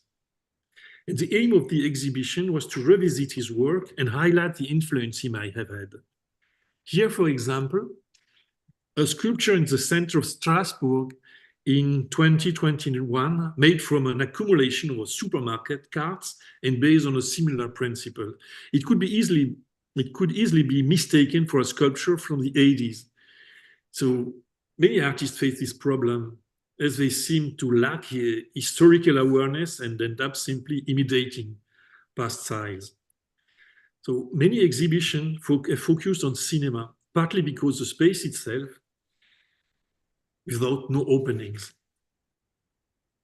In the 1999 exhibition by Dutch artist Wendelin van Oldenburg is quite characteristic of the experimental approach to projects involving cinema. Her work follows on from a project carried out with the city's professional soccer club. Using a Super 8 camera, she filmed in black and white the security check at the stadium entrance, where female police officers, conducted brief pat-downs on the bodies of female spectators. This original material was enlarged to 35mm format and then cut into a series of 320 slides. These slides are used for 2 projections, each provided by a pair of projectors with 80 slides, carousels. The system features 2 large screens mounted on fixed frames and suspending to form a right angle with each other. One slide fades into the next, creating a powerful slow motion effect. A quick look at the exhibition can make it hard to see the movement of the image clearly. This changes the viewer's perception of the subject.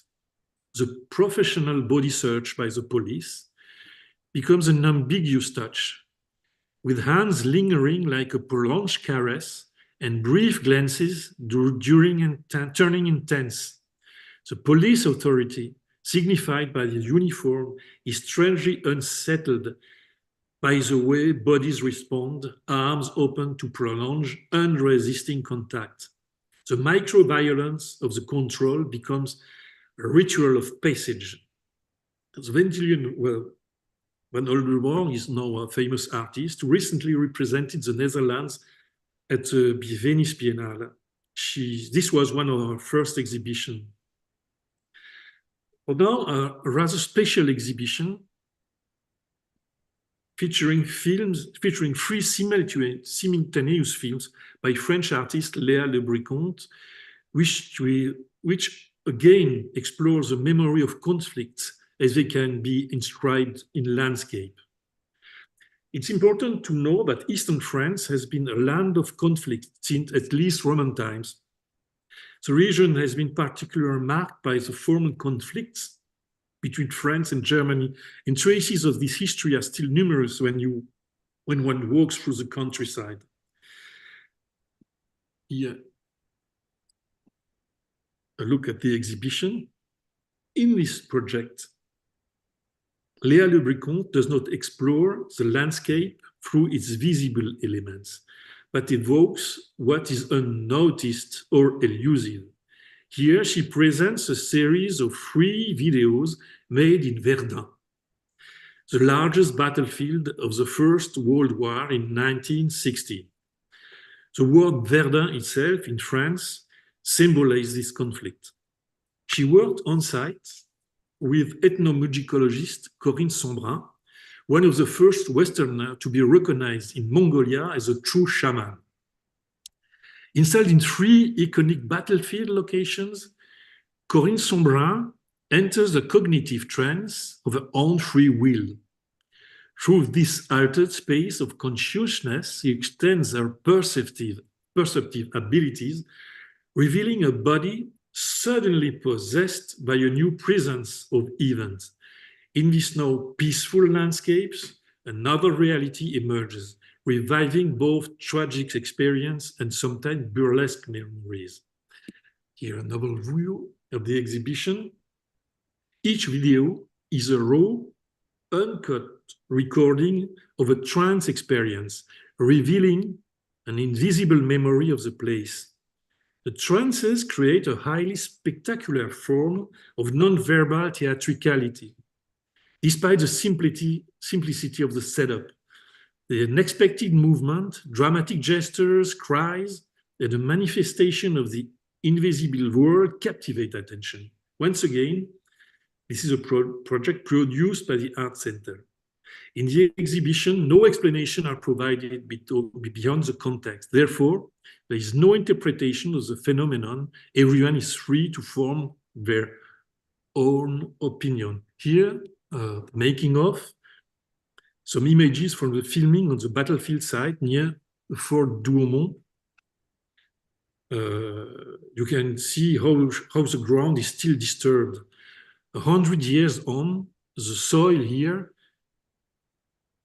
remains polluted and dozens of unexploded shells are found every year. In the forest, trees cannot be cut down as they have grown, incorporating all the metal debris in the soil. I show you 5-minute extract of, no.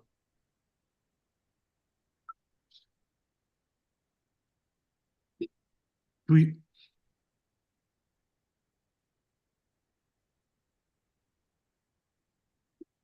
there is no sound. I need to.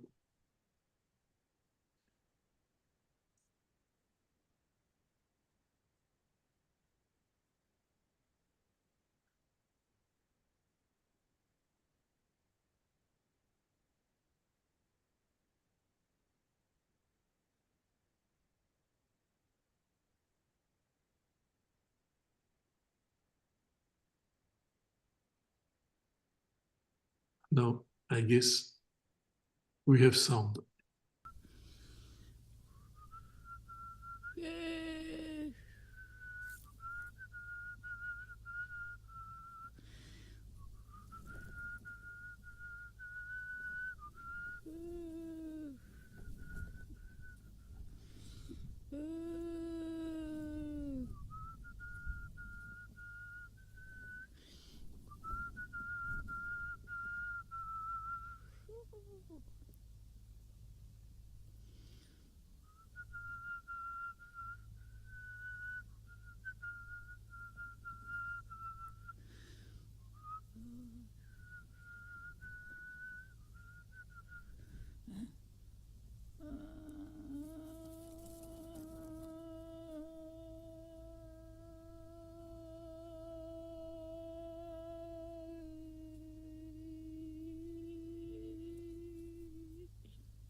the whole video is 20 minutes long. So it's a little bit long.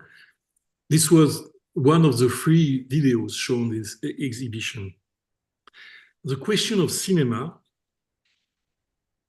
plays an important role in my own work, which explores how cinema intervenes in contemporary art. I'm about to publish a book titled Le cinéma sans le film, that means cinema without film. This book looks at how cinema's presence can be felt in contemporary art pieces that are not strictly speaking films. From this perspective, cinema becomes detached from spectacle and breaks away from expected technical configurations. Elements like sound, set design, text, light convey a cinematic imagination without the purpose of projecting moving images. Cinema, as the philosopher Jean-Louis Schaeffer puts it, is an art of passing through our life, leaving scattered images in our minds. Memories of film creates a disjointed montage where fragments reappears in pieces. However, what cinema evokes in terms of emotions, situations, and recollections can inspire works where cinema exists in some sense, but without a film. Cinema thus becomes a way of thinking and interpreting the world in contexts that may seem unrelated. So I'll finish with a quiz on the subject. Here, take a look at this image. It was taken in 2011 Lyon Biennale in France. It's a work of Argentinian artist called Jorge Maki. And you see a well-ordered formal garden in an urban wasteland. And this comes from a film, very famous French film. Do you know it? Do you recognize it?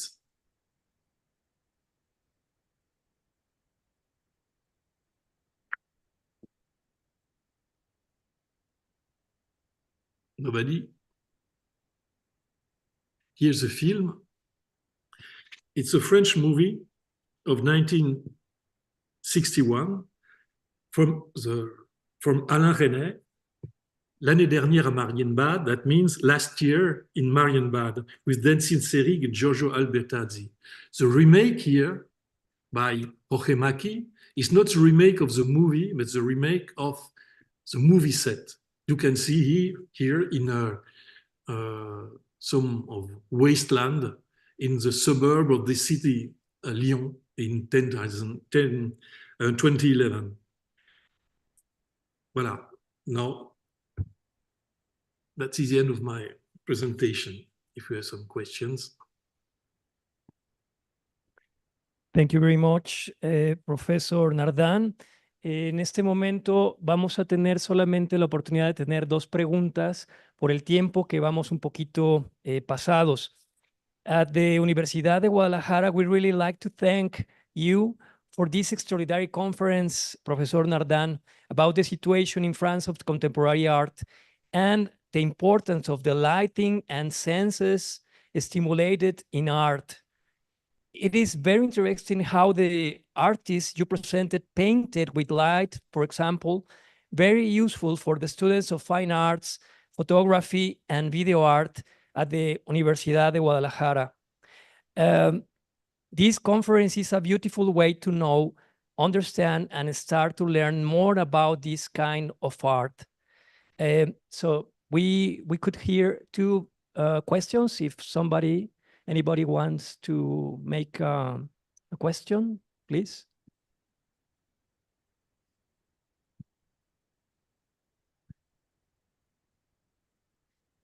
Yo quisiera saber como qué impacto tiene, por ejemplo, qué similitudes se le podría ver en una instalación pura, hablando de una instalación que tenga más características de percepción. I need a translation. La pregunta, sí, pero no hizo preguntas, nomás hizo comentario. Okay, I would like to know the similitudes in pure art or pure installation about the features of perception.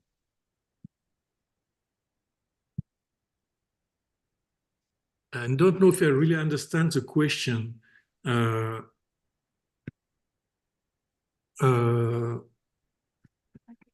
What do you mean by perception here? ¿A qué te refieres con percepción? Características de percepción. Por eso dije que no había problema. O sea, ¿cuál es la diferencia entre una instalación pura, o sea, blanca, como una instalación blanca, a una instalación que tenga elementos visuales, auditivos, o sea, de impacto, como, o sea, más hacia los colores o hacia las sensaciones, sí, hacia los sentidos? Okay, I want to know the difference between a pure installation, a white installation, versus another installation that had visual or auditive features, the difference between one and the other. Yeah. First,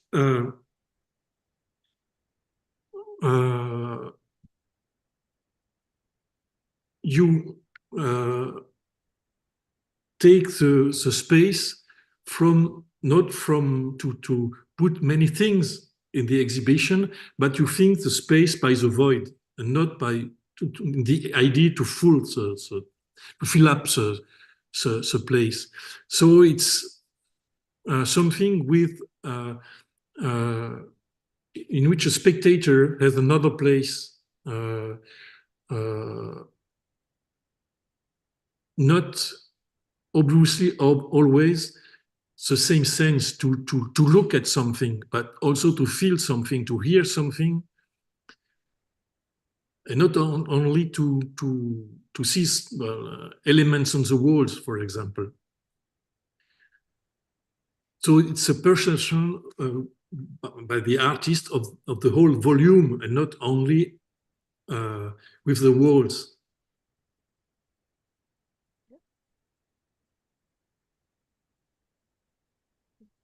Am, ok.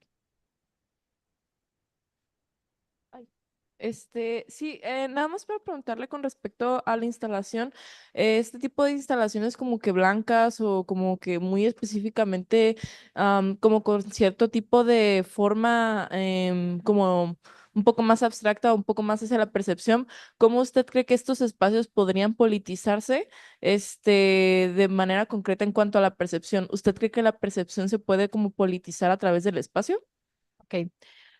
About this same installation, the white installation or pure installation or abstract installation, can it be politicized? Can you think that the art can be politicized or serve as a politic meaning? It's really hard to say because the problem is always the money and the context. You can make some political issues, some work with a political idea, but it depends of the context in which you show art.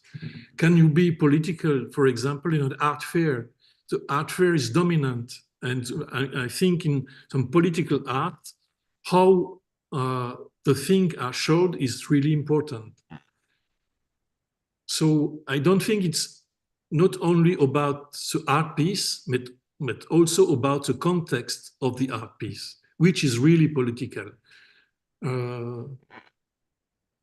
With the money, for example, how can we pay, how can we finance an exhibition, and so on. This is an issue now in France, very important, because the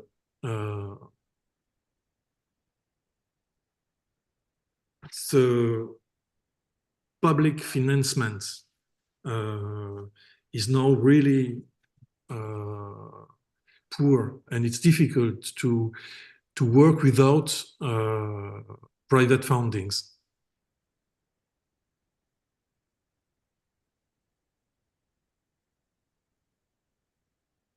Bueno, pues muchas gracias por esta gran conferencia. Quedan muchas preguntas en el tintero porque pues nos ha presentado unas imágenes y unos ejemplos verdaderamente interesantes sobre lo que está sucediendo en el concierto internacional y en Francia en particular.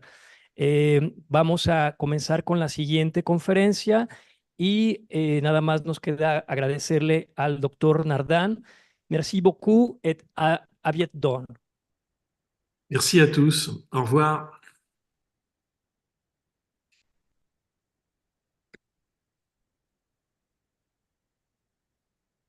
Los invitamos a quedarse, que viene nuestro invitado especial también, el maestro Charles Gaines, que va a hablarnos, va a explorar ese mundo de la política, la estética y las artes, por supuesto.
Buenas tardes a todos.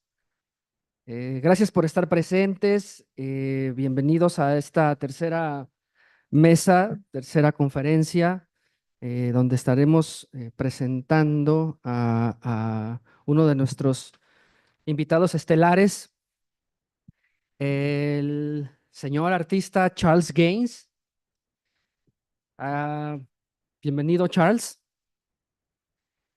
Voy a leer su bio para que se vayan dando una idea de a quién tenemos enfrente hoy. Dice: Charles Gaines es figura fundamental en el campo del arte conceptual. Su obra se basa en fórmulas y sistemas que interrogan las relaciones entre los ámbitos objetivo y subjetivo, utilizando un enfoque generativo para crear una serie de obras en una variedad de medios.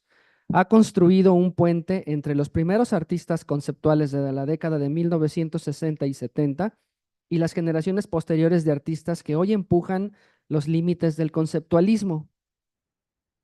Gaines vive y trabaja en Los Ángeles. Recientemente se retiró de la Escuela de Arte de CalArts o Instituto de Artes de California, donde fue miembro de la facultad durante más de 30 años y estableció una beca para proporcionar apoyo crítico de becas a estudiantes negros en el programa de Master of Fine Arts. Su obra ha sido objeto de numerosas exposiciones en los Estados Unidos y en todo el mundo, sobre todo en Daya Bacon, el Museo de Arte Moderno de San Francisco, The Studio Museum en Harlem y el Hammer Museum. Su obra también se presentó en la Bienal de Whitney de 1975 y en la Bienal de Venecia en 2007 y 2015. Recientemente, a Gaines se le encargó crear obras públicas permanentes a gran escala para el Freedom Museum Sculpture Park en Montgomery, en Alabama, Culver City, California, Intuit Dome en Inglewood, California, y el Aeropuerto Internacional John F. Kennedy en Nueva York. Gaines ha publicado varios ensayos sobre arte contemporáneo, incluyendo Theater of Refusal, Black Art and Mainstream Criticism, en la Universidad de California, Irvine, en 1993. Y una nueva edición está en preparación para 2024. También The New Cosmopolitanism en la Universidad Estatal de California, Fullerton, en 2008. Y además, bueno, sus escritos han sido recopilados y serán publicados por Hauser en Wirth a finales de 2025. Es su próximo, o más bien la recopilación de pues casi 30 años de escritura. Se encontrará en el próximo año publicado hacia finales de septiembre. En 2019, Gaines recibió la 60ª medalla Edward McDowell. Fue incorporado a la clase de 2020 de académicos nacionales de la Academia Nacional de Diseño y de la Academia Estadounidense de Artes y Letras en mayo de 2022. En 2023 recibió un doctorado honorario, o un honoris causa, creo que le decimos acá, de su alma mater, el Instituto de Tecnología de Rochester en Nueva York. Por favor, denme la bienvenida a Charles Gaines.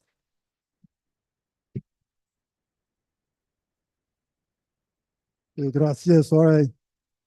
I'm going to begin by showing you a film that was made by Art 21, an organization is dedicated to producing sort of short artist films. So it's about 10 minutes, and so let's start.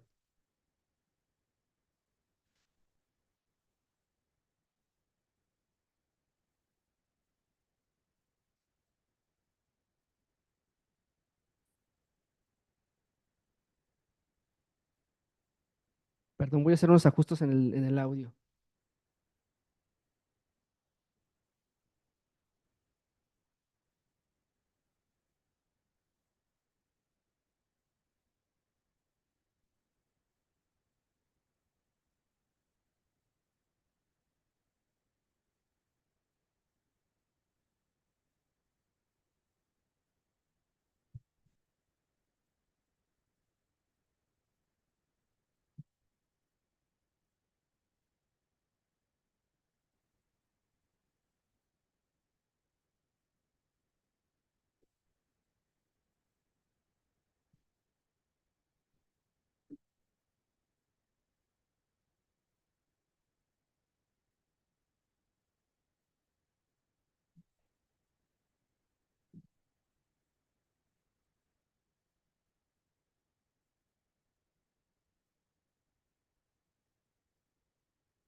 What happens is that the things that I make involve painting, photography, drawing, and also involve, materials, wood, metal, and so forth, to propose and develop concepts and ideas through different materials.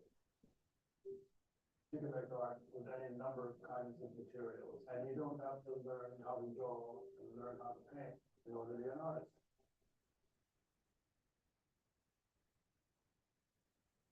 I was in a painting program, and I discovered that the whole process of painting didn't hold much meaning for me. There was an overwhelming sense that the whole thing is arbitrary. There was a perceived idea that a work of art was made from your imagination and from your intuition. I do believe that there is such a thing as intuition, and there is such a thing as the imagination. I just think these are concepts that they're culturally realized. What we come to understand as knowledge and meaning are not pure products of our genius, but are built into the structure we reside. So I wanted to make a type of work with production as a consequence of system rather than my imagination. The first piece I did like this is called walnut tree orchard. I photographed a series of walnut trees and converted the form into numbers on a grid. That silhouette was then used to layer the shape of the trees on top of each other. It also produces evidence of the differences between the trees, where the forms don't align, and the system that I use allows me to signify those changes.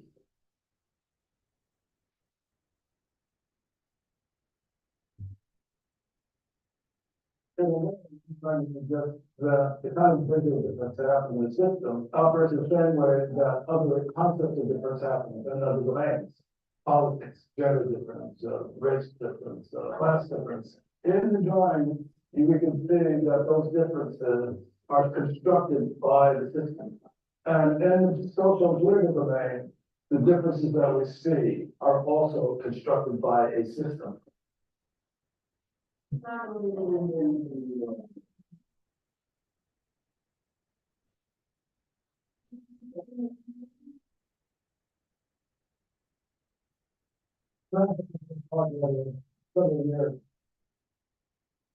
select a list of manifestos. And I take that text and I convert the letters in the text into user notes. And that conversion is a simple system where letters A through G are converted to the notes A through G. All of the letters in the text are then converted to a silent beat or a rest. When you string a whole series of words using a system, then we translate the letters into notes and form a melody. One of the things I discovered in talking about these pieces is that people can believe that music is created by a random system, because I use the diatonic scale to do the translation, and the scale is designed to be melodic.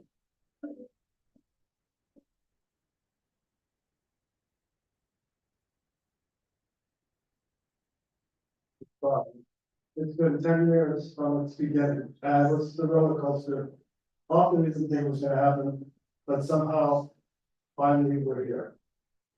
When I started the project, the Black Lives Movement, Ferguson started hitting the news, and I wanted to explore the core of the problem that makes these things persevere.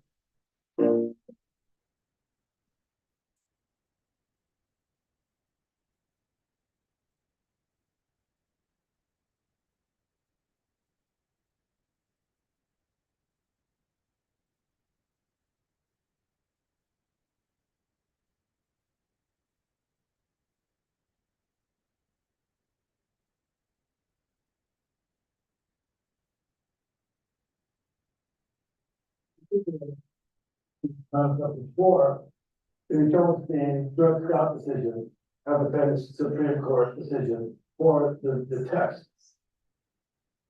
Dred and Harry Scott were born in slavery and for their freedom. the majority's opinion was that in order to file a suit, you have to be a citizen. And he said it's impossible for German Arabs to become citizens because they're not white. Then the text, it comes from Douglas's response to the Dutch decision. And so I took a section of that and then arranged the voice.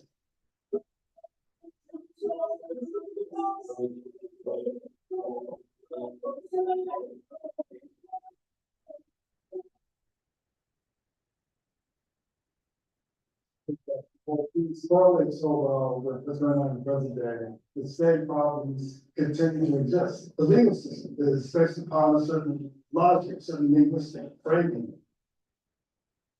You see how arbitrary the law is in relationship to the lived experience of people who have been lived by these laws.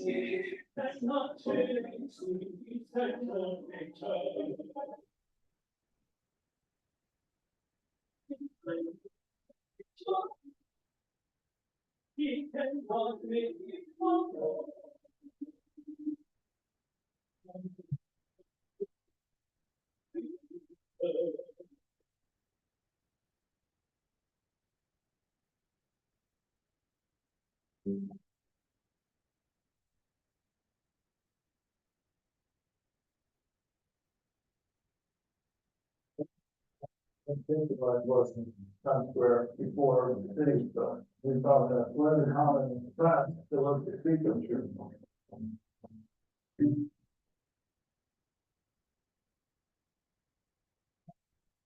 Capital that elected moved and took things away. The prohibition of Native American land is a form of excavation. But that's where it's kind of the broader trouble with capitalism. So my thought is that this upside down tree would be a gesture to remind us that the site is as a concept of removing what was there.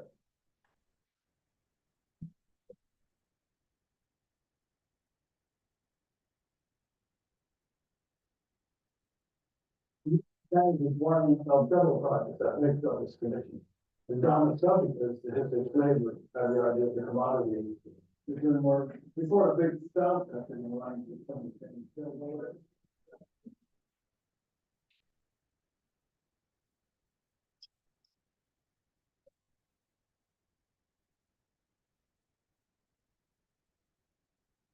Most times the structure is kind of large. It's intended to be by a river, by water, where commerce occurs. What we might take on as a roof, because one of the laws like the chain.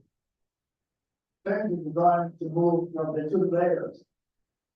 Their movement is supposed to make a link with the river currents. When you walk into the marsh, underneath the chains, if you want that to be an intimidating experience, the chains there are only 4 feet above the head of the sixth person. Since these chains are so big, we expect that it will make quite a bit of noise.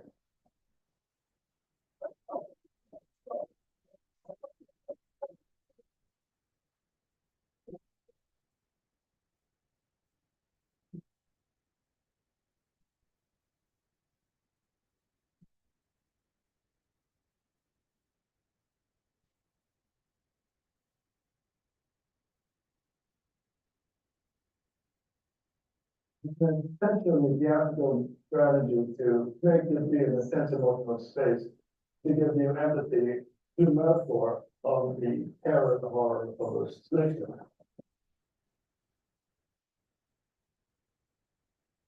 The intimidation is important to clarify the political critique of the work.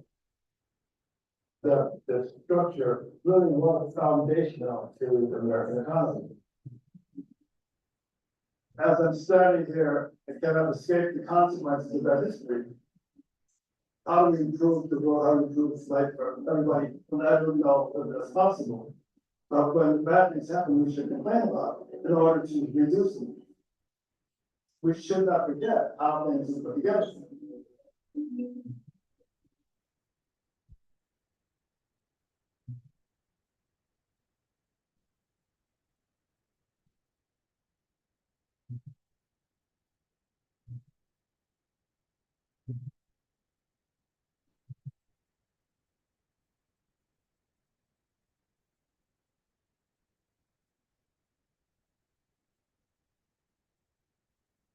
The film gives a general survey of my work, more recent work. It goes back to early work, but it focuses on generally on more recent work, and it shows two parts of my practice. One I called the grid box, and those are the plexi works, mostly representing trees, but other things too. You saw some faces in there. And the other work is the other body of work I call the language-based work. And that you saw it represented in the moving chains work that you saw, and also the series that I called manifestos. So I'll go more deeply into those. So the film indicated Moving Chains was commissioned by Creative Times that was offered me, not for New York, but for St. Louis. I was asked to produce a work for the site near the Mississippi River in St. Louis, in the space between the river and the Saarinen Arch. Also at that site was the courthouse where the famous Dred Scott trials took place. The Dred Scott trials is a part of American history dealing with the history of slavery and racism. And Dred and Harriet Scott were born into slavery, and because of the technicality of the law, they were made themselves available to sue for their freedom. Their suits went through 3 trials. The third one, the final trial in the Supreme Court, where it failed. The suits failed, and the judgment was made by the Chief Justice that they couldn't sue because they were not American citizens. And so at the time, the Constitution applied to only white people, according to the Supreme Court. And it's continued to be an outrageous decision because it was the first rule that determined that Black people weren't human beings. So weren't allowed the rights to freedom, and then made which is essentially continued for slavery to be legal in the United States until after the Civil War. So I wanted to make a work that reflected on this history, but also on other aspects of the American history that are connected. For example, the history of American imperialism, and which is reflected in the idea of the river itself, which was the site of transit of commerce up and down the river to the various ports where the American economy was built upon the agricultural work that was produced in those territories. And of course, the agricultural work was dependent heavily on slavery. So I thought that was a related concept. And also with the Saarinen Arch, the idea of imperialist expansion, because the Saarinen Arch uses St. Louis as a gate. Shows Starch itself as a metaphor for a gate to the pioneering West, to the uncharted territories west of St. Louis, which the United States decided was in their destiny to ultimately control. Which, of course, that control required the expropriation of the native population, either through mass movement migration or through genocide. And so I wanted to have a piece that reflected on all of these 3 aspects. And so I see Moving Chains as a montage, as actually a collage, which employs the elements that reflect on those 3 strategies, like the structure resembles a boat. I don't want to call it a boat, and I don't think it is a boat, but it is. But it looks like a boat. So I'm happy to say the structure is an assemblage that looks like a boat. I don't want it to be a specific representation because the total object could never float in a river, so it's not a boat. But it also has chains which was used in commerce, but was also used in incarcerating and controlling the slave population.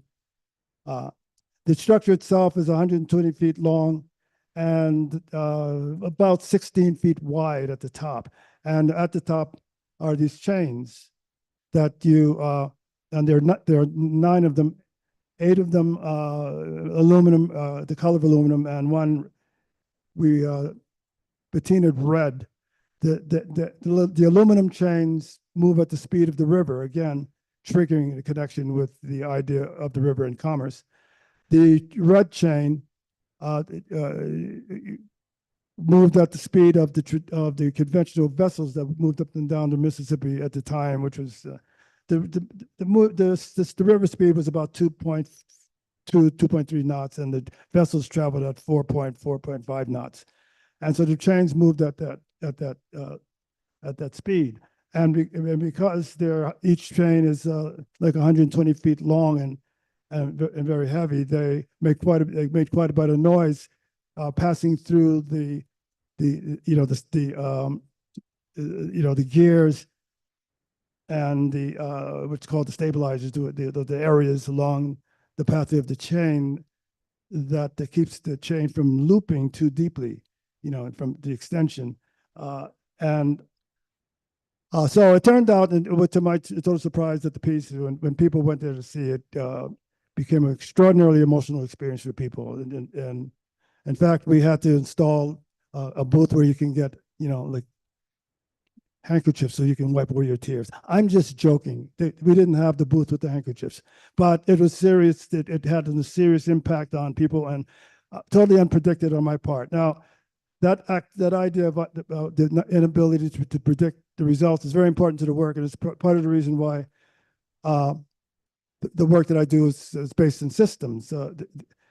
What that means is that when I create a work, I come up with an idea of a system that would be a type of machine or a set of rules that produces the work. I never know what actually the system will produce. I know the elements that's involved, but I never know what it will produce and the effect that it would have. So I looked at the assemblage of the moving chains as a structure. One part of structure is another part, is a set of chains, and then the mechanics as I see is another kind of element of the montage.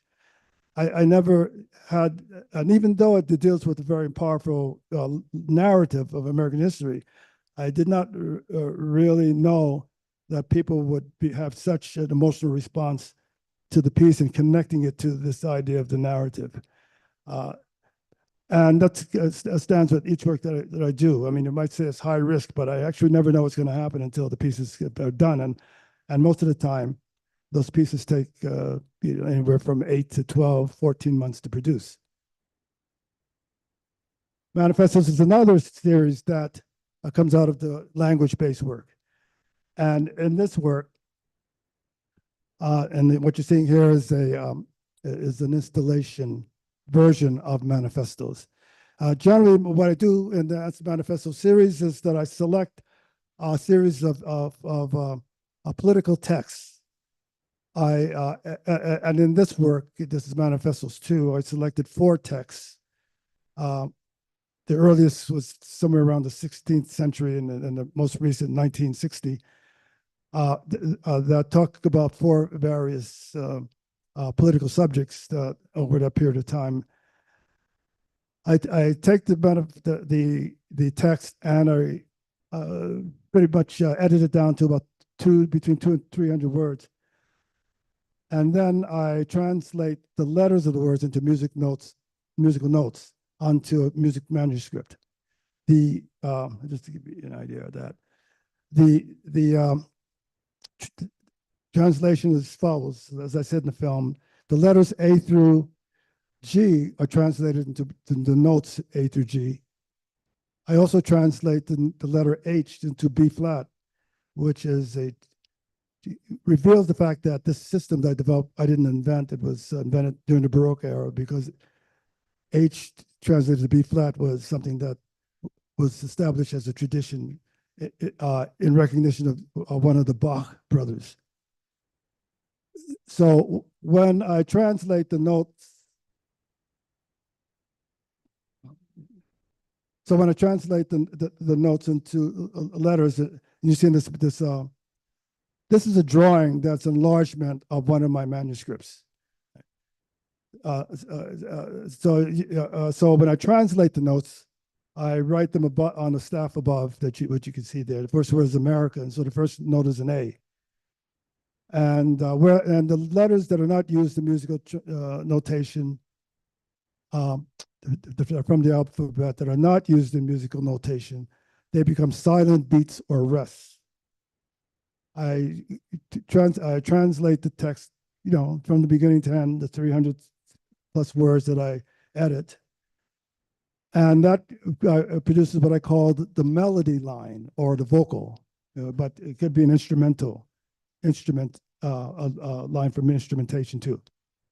Underneath it, I write the chords that accompany the notes. And those chords follow the similar system. So for the word America, the first letter of that word is an A. And so the chord that accompanies that word is an A major chord. That chord is sustained during at a length of time that coordinates with the number of letters in that word.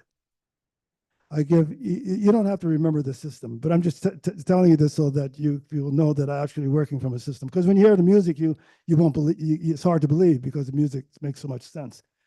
But the chords are sustained along the number of letters of the notes, and each letter is given the value of an eighth note, and so it goes. In the installation, I present large drawings, hand drawings, of the manuscripts that used in the basic translation. And accompanying this is actually a manifestation of another work, another manifestos. This is manifestos.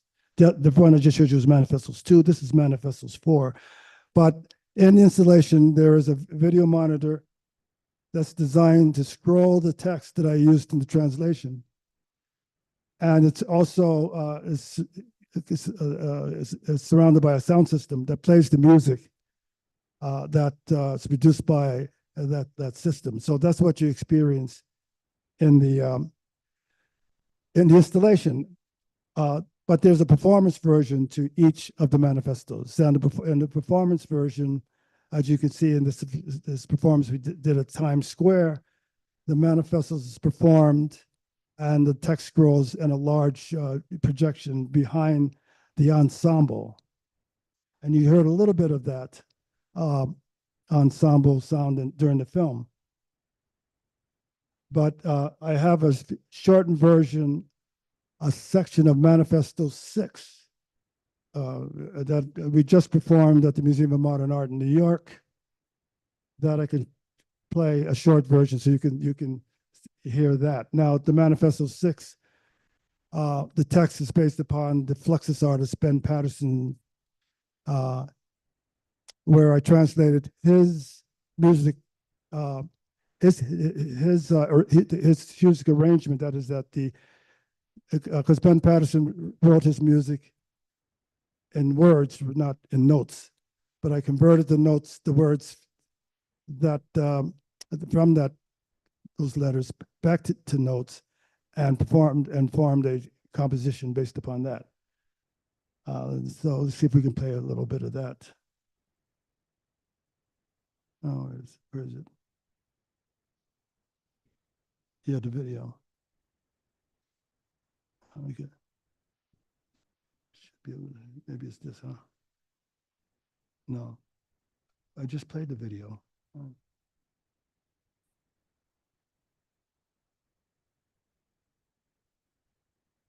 I don't know what happened. I just played the video.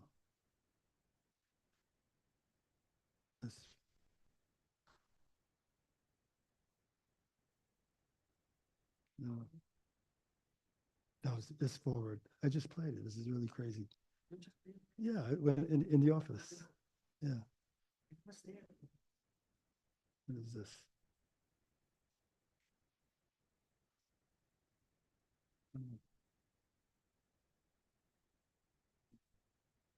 Oh, I don't know. So I don't think I'm going to be able to play that because we can't find the video.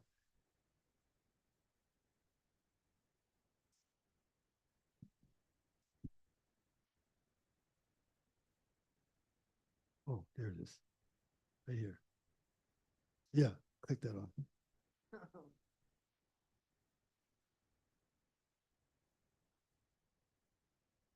We found the video. Let's turn it up. Sound. Turn it up? Yeah. ¿Podemos subir más el volumen de las bocinas?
So the work in that work, like all my work, what I do is I create a rule-based system that I follow, and I have my assistants follow in order to actually construct the pieces. And my intention is to really make the work systems-based, find a way to have make works of art based upon a process that's out of my control. And that's why I'm always surprised by the results. This one was similarly made because of the system I told you. So what I did there was that once I did the initial translation, I arranged that initial translation for the ensemble that you saw. And the way I do that is that I take that raw translation and I play the melody that's produced on a piano, and I try to listen for melodies. And if I hear what I consider something that's constitutively a melody that's produced by the sequence of letters, then I arrange and expand that. And it doesn't sound like atonal music, considering the fact you think it might sound sort of like modern music, atonal music. The reason it doesn't is because I used a musical scale that's intended not to be atonal. And if you want to make atonal music, there are scales and processes that can produce that. But I made the decision to stick with the diatonic scale, and that inevitably produces melodic sounds. And part of the reason was that I wanted to actually create a musical experience that was melodic, but produced by a system, because when you hear form that makes sense, you think that that's being shaped by the imagination of the artist. And so in this case, those sounds, those relationships that you hear is expanded by my imagination, but is not created by my imagination. They're given to me to work with. I wanted, and I says it's a much preferable way to work for me, because the way that was taught in school to work was to put a canvas in front of you and imagine something and paint it. And so, of course, I could do that, but I found it to be uninteresting. It was so uninteresting. I was thinking about switching my major from art to law. But then, I'll go bypass a long story. I came into a bunch of influences that sent me in this direction to systems art, and felt that the system was much more interesting to me, because what the system produced would take me places that my imagination could never imagine. And so that's part of the reason I work that way. So the other body of work that I do is called the Squid Box series. And I'm going to show you these pecan drawings. I started a series in 1973 when I was only 3 years old.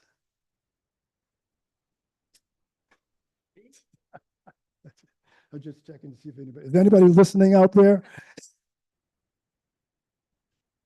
I was just 3 years old, honest. Yeah. This was not the first systems work I created, but it was the one that connects most clearly to the rest of the subsequent work that I made. And so what I did was I got in my car and drove around. I lived in an area called Fresno, California, and I drove around the area and I saw walnut tree orchards.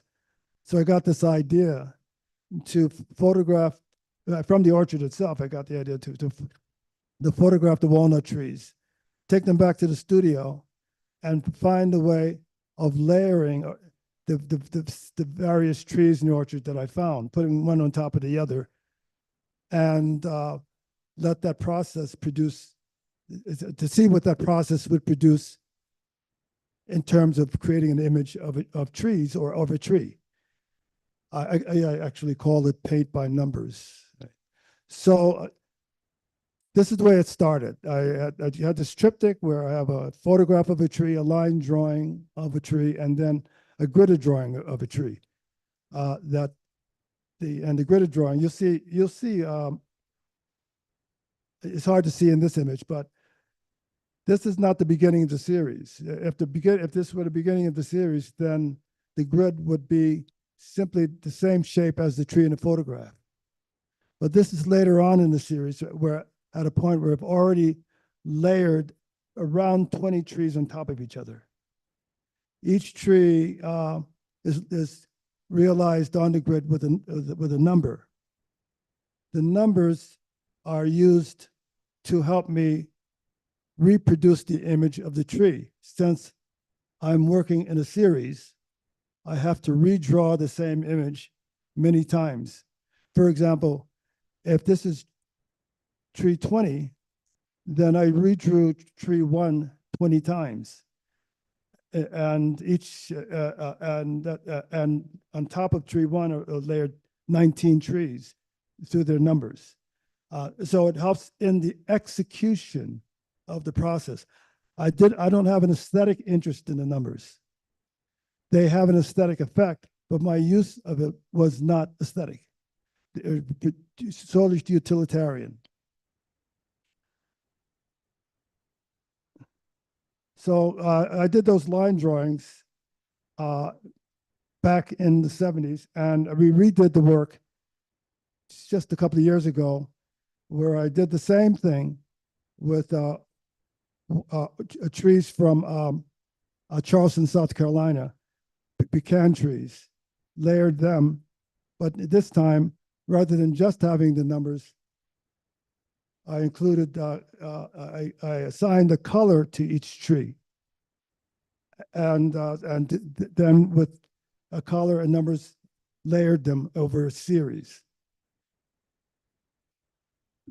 Before, when I start the work, I laid the trees out, the images from photographs that I want to use.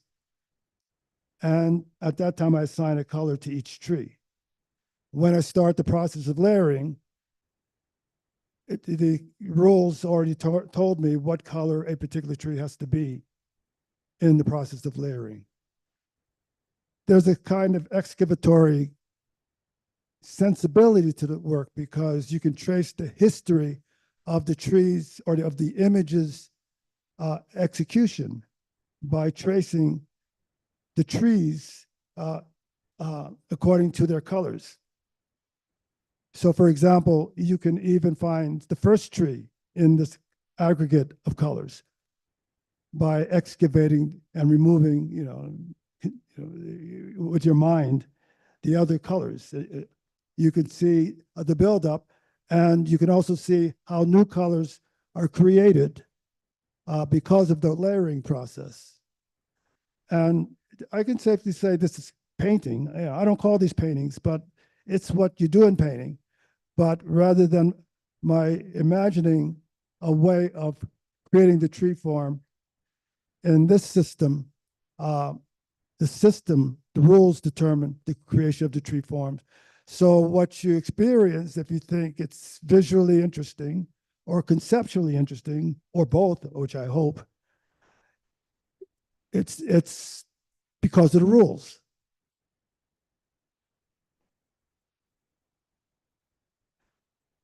So let's put the other series on. So So I'll show you one series that was done with the grid box system. And this is actually a body of work that we recently completed about a year ago. Let's go back. Yeah, number 1. Yeah. Yeah, so it's a year ago. And in the grid box, what I decided to do is combine the triptych. In the triptych, you saw the photograph separated from the gridded image. And in this, I did the same thing, except I combined the process by putting the gridded image on the plexiglass that is in front of the photograph of the same tree. And then I proceeded to layer the various trees that I selected in this series. These are cottonwoods that we photographed around the Phoenix, Arizona area.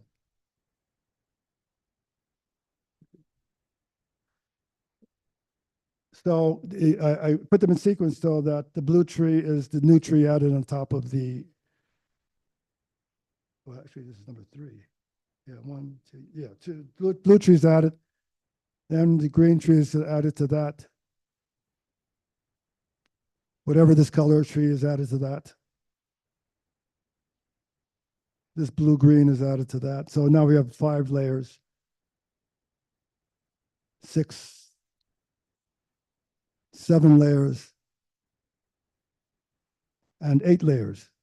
The new tree, the gridded image that's put on top of the others is always the gridded image of the most recent tree added to the series. What I'm doing conceptually is I'm making a record of differences and what I'm calling sameness. Those areas that are repeated or that's the layering, the areas of difference of the various trees at each point of the layering, and areas that are the same, that is areas on the grid where the different trees occupy.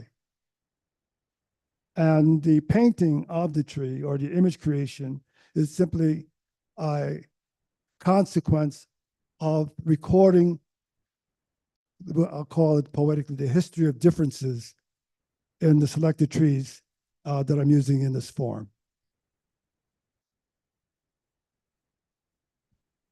Okay, we can go to the next one.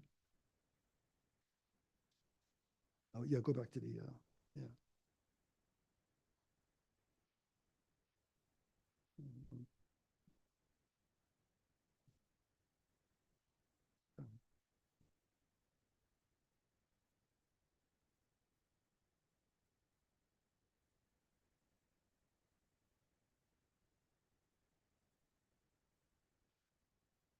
Okay, so returning to the language-based work, I created a work that recently that was part of my retrospective exhibition at the ICA in Miami called Greenhouse. And greenhouse is a structure that I call it a cylindrical form structure. Inside of it, we made bronze cast, or actually aluminum castings of 3 trees. And what happens with greenhouses, it's a performative work, is that when you walk into the exhibition, you may see simply this form with the 3 trees in it and white, being lit by white lights. And then at scheduled intervals, fog is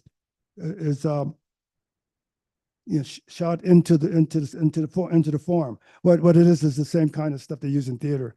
It's fog producing things, but it's shot into the structure. It's very dramatic when it happens. It is an instantaneous, only a 2 or 3 second moment where this sound happens, and you can see the smoke starting to emanate, and it sits for a while, and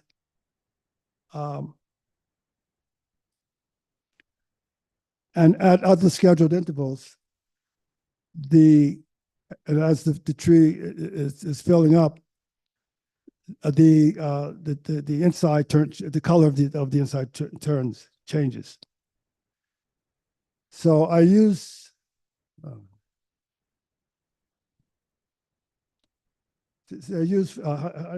can't remember how many colors. Anyway, I use three colors. I have white, I have blue, red, and green.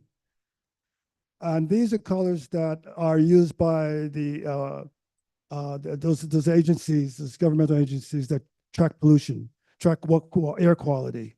Where red is danger, orange is becoming more dangerous.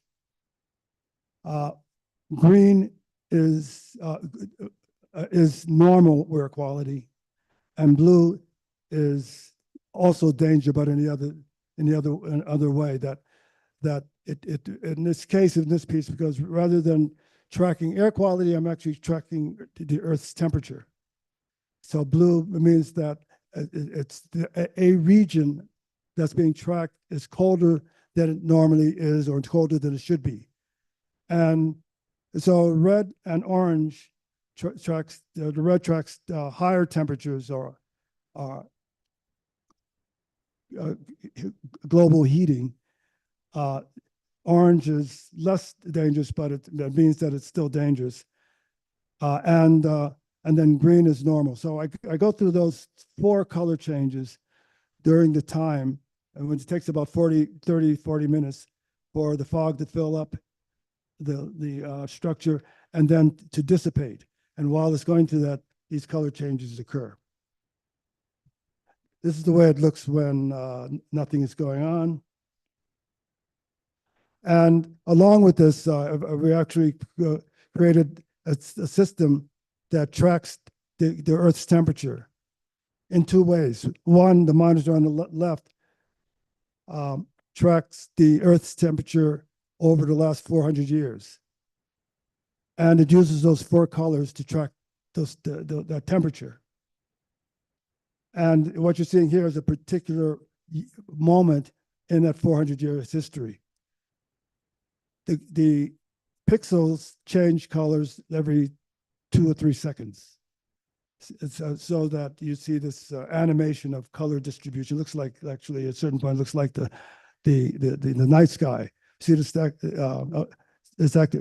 pixelized animation of distribution of light until the moment that you are looking, and then that's the last reading. It represents the moment that that you're standing there looking at the piece, and so you can see the Earth's temperature, the conditions of Earth's temperature at the very moment you're looking at it. So if you see a lot of red, or if you're in an area where there's a lot of red at a particular moment that you're looking at it, then you know that you're in a global warming incident. The one on the right, again, tracks the very moment that you're looking. So it doesn't do a cinematic display, but it tracks the very moment that you are existing there in Miami, the conditions of the world at that moment. A third element in this piece is an app that we designed so that people, and the show is in Miami, that people in Miami or in Florida can look at the history, at the conditions of the air quality, the air warming and so cooling at that moment. And it just turned out that during most of the time that the show was up, and the show's up about 3 months, most of Florida was red, which simply means that it is warmer than it should be. The question of, is this because of pollution or the bad things that industry does? These are things that you can surmise, because the piece is not about showing you scientific proof of global warming. It's just showing you scientific proof of the Earth's temperature. The politics of it you can surmise. And I tend to, always think that, that the big industry is the problem. And so it's easy to me to conclude that it's red because of some terrible things happening in Florida. But other people will say, well, no, it's red because maybe we're in a red period. If you look at it in 10 years, maybe Florida will be blue. I don't think so. But this is the way that the piece is open-ended. It's not totally specific or about taking on trying to prove a political point. It is leaving to the experience of viewers what the meaning of all of these colors and changes might be. I'm going to pause in case there are any questions that anybody might have at this point.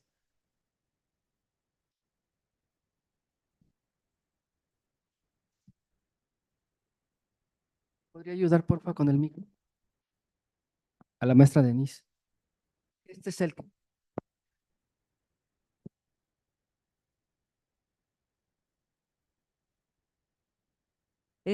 Buenas tardes. Yo lo que quería preguntar es, en este caso, ¿qué tan arbitrarios son estos sistemas? Porque a mí me interesa mucho pues todo esto de los sistemas y del arte conceptual. ¿Sí se escucha?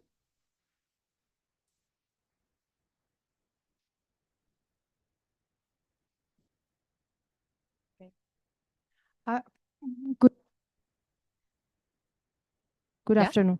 I want to know how arbitrary are those systems because I'm very interested in this topic. Ok. ¿Qué tan arbitrario es o de qué manera tú creas como estos sistemas que obviamente tienen como, o sea, están basados en un sistema preestablecido o preexistente? Oh.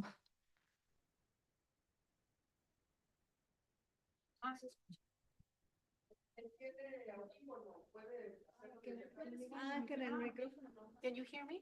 Can you hear me here? Can you hear me here? Okay, so please ask her to... Ok.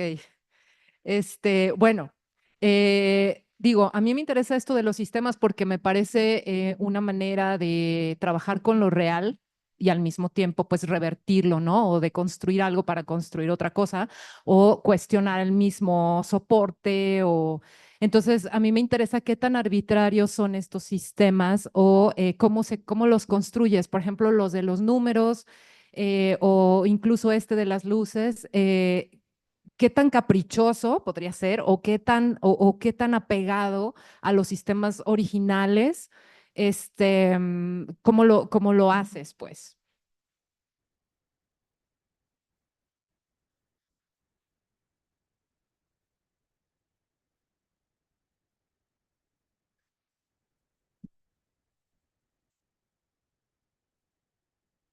To explain that I need a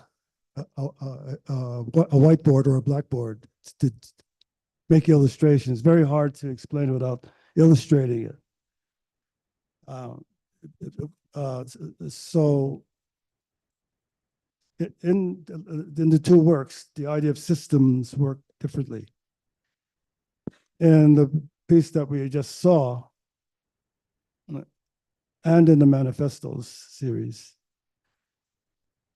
what I use is what I call a linguistic system. And it's important to know that when I use the term linguistics, I'm not talking about text or literature.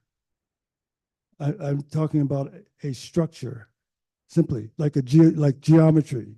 Is is a system of particular structures. So the linguistic system is a kind of geometry of signs.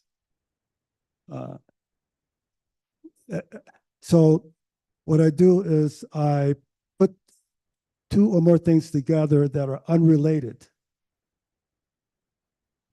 And that's all I do. That's the system. Putting two or more things unrelated. I'm not trying to control or determine anything by that composition. My own rule is that they need to be unrelated. So in that greenhouse piece, you experience it, and it is, intellectually and visually rich, even though I did not try to create the content for that. So you interpret it, and your interpretation is what you do to interpret it is that you look at what you see metaphorically, then allows you then to make meaning out of it. So the system encourages you to produce metaphors to find meaning. The meanings that you come up with are, I don't predetermine, and the same thing happens to me in the piece. That's why I can't say, that's why I say it's rule-based. If it were not rule-based, then I would particularly put two things that would provocatively suggest something, based upon our learning and understanding. In the grid box, what the system simply says that take a tree, make the image of that tree in terms on a grid using numbers. The assignment of numbers on the grid is predetermined. So zeros go vertically up the center of the grid. And then the grid counts one progressively from center to right and one from center to left. So when I project an image, that photographic image on the tree, my job then, according to the rules, is to fill in with numbers the areas of the grid that the tree occupies.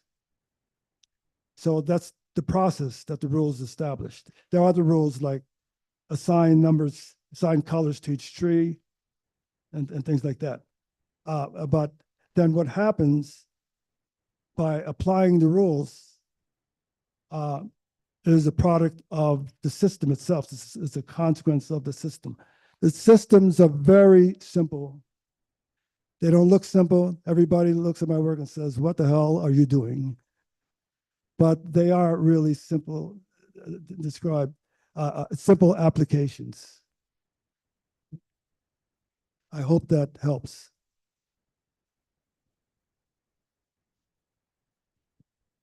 ¿Puede otra pregunta? Sí, adelante.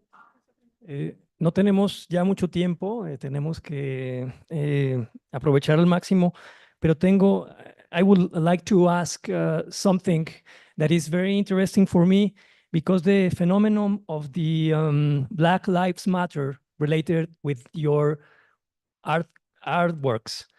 You create social awareness, but your artwork shows there is still an issue with Afro-American community in the United States society.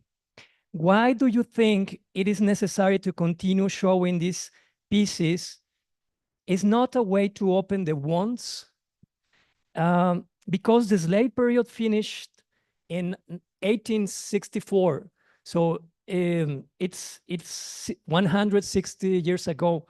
And I know it's still an important issue because the Black Lives Matter. So how do you relate this phenomenon, this social phenomenon? Because for us, it's very interesting to know, for all the community, the art community here in Guadalajara, how the art could repair the wounds in the society.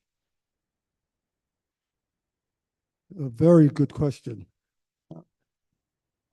I'm actually, I'll deal with the last thing first. I am not actually, I don't think it's in my control to heal wounds. My use of political subjects has to do with revealing or unveiling or keeping alive certain discourses in society, keeping them alive, not letting them fade away. And most of the time, the documents that I use are documents that either few people know about or nobody knows about. So the purpose is to keep those documents alive and keep the subject alive. Maybe, I mean, I actually don't think there's a solution to racism, but maybe in keeping the subject alive, that it would create situations that would that would be helpful policy-wise. Well, I mean, let me say this: that and this is why I use political text. That in parts of the United States, certain subjects around race, the history of racism, is being erased in education. They're eliminating those subjects. And in this case, if I introduce the subject around race in my work, I'm simply countering what's been going on in terms of the erasure. I'm just trying to keep it alive. Right? I have no control over what that will ultimately produce, but I do know that in one way or another, it is sustained in discourse. My larger issue with respect to political subjects is more complicated. That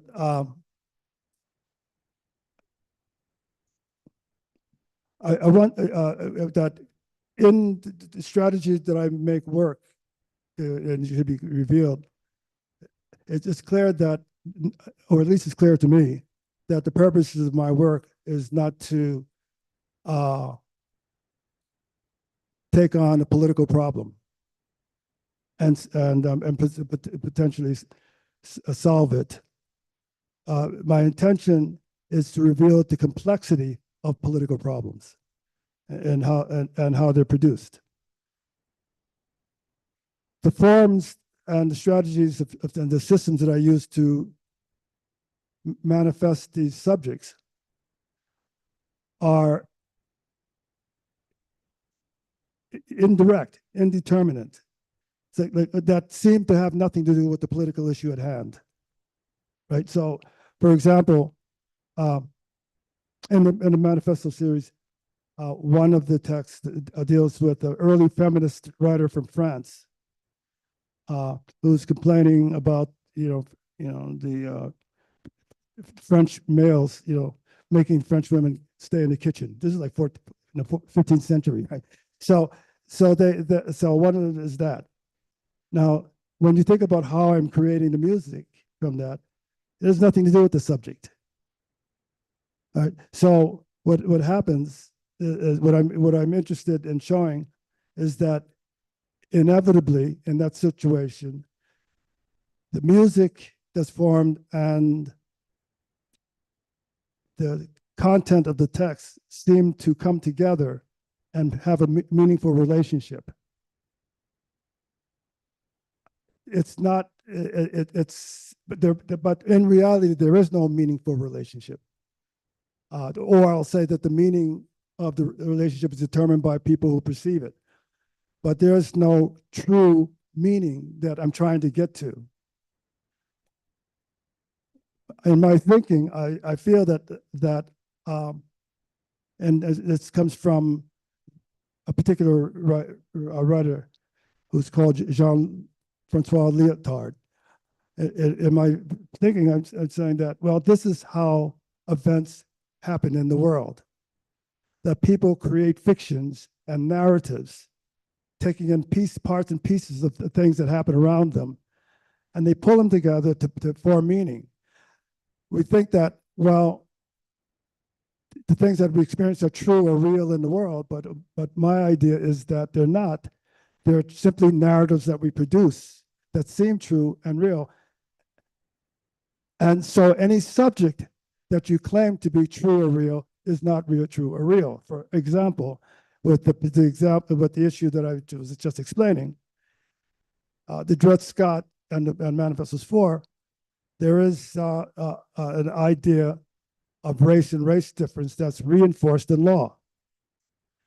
And the people who undertook those policies really believed that racial difference is something that's true. It's not something that we imagine or is created by people, but race difference is true. Now, at this point in science, in understanding of science, there is no scientific designation for race difference. So the system that introduces these subjects to this very arbitrary language reinforces the idea that we create these myths, not that they're true. It may be that because if we understand we create them, we can change them, because it's a matter of, it's sort of discourse and policymaking. But it reinforces the idea, the political idea, that any kind of political construct or political system, social system, cultural system is the construction of the culture itself and not really true, not absolute, comes from some idea of absolute knowledge.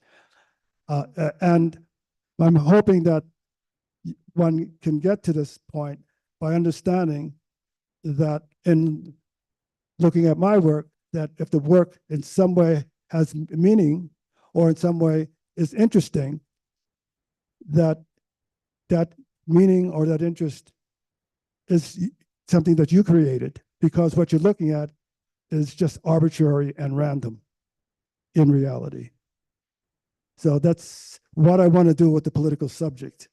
Aside from what you said, which is a part of it, I want to people to think and keep alive certain issues that are important in the world.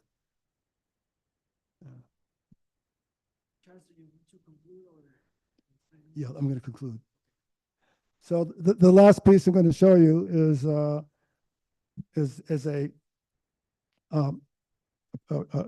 new commission that was asked for the Equal Justice Initiative. Jorge mentioned a little bit of that in his introduction. They asked me to do a work for their new sculpture garden, and so I proposed this piece, and which is a structure, a post and lintel structure, and from it is hanging a 25-foot tree. All right, the tree is bronze. It's cast in bronze. So I'll show you an animation of it.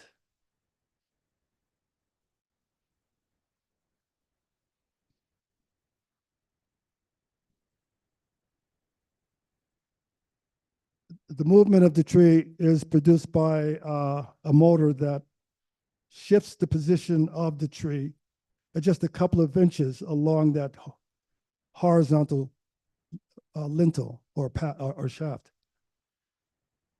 When it stops, the weight of the tree keeps the tree waving or swinging for 15 minutes. And it comes to a dead stop, and then the process starts all over again. Obviously, in this work, it almost accuses me of lying to you for the last hour, because in fact, the metaphor of hanging is an intentional interest I had, because the piece is called Hanging Tree. I can only say to save and keep my reputation in place, I can only say is that at least I'm working with metaphors.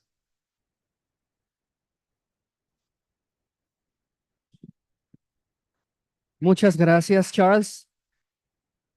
Lamentamos no tener más tiempo para más preguntas. Esperemos tenerlo de vuelta algún día por acá y bueno, que alguien pueda contactarlo de nuevo. Charles, muchas gracias por todo. Gracias por estar acá con nosotros.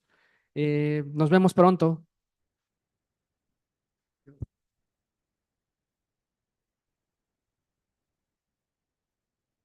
Thank you. Thank you very much.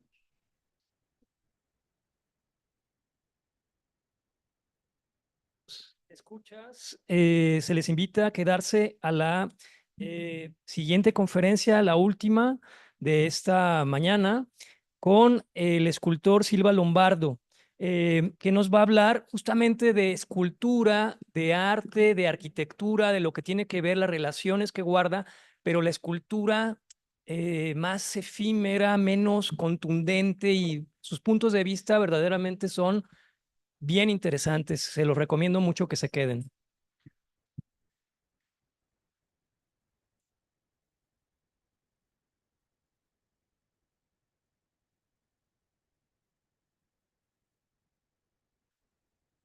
quieres un ratito más, como creo que voy al hotel. Sí. Olvidé algo que debe ver a se no es seguro. Ah, ok. ¿Cómo? Y luego voy a ayer a la zona de sur.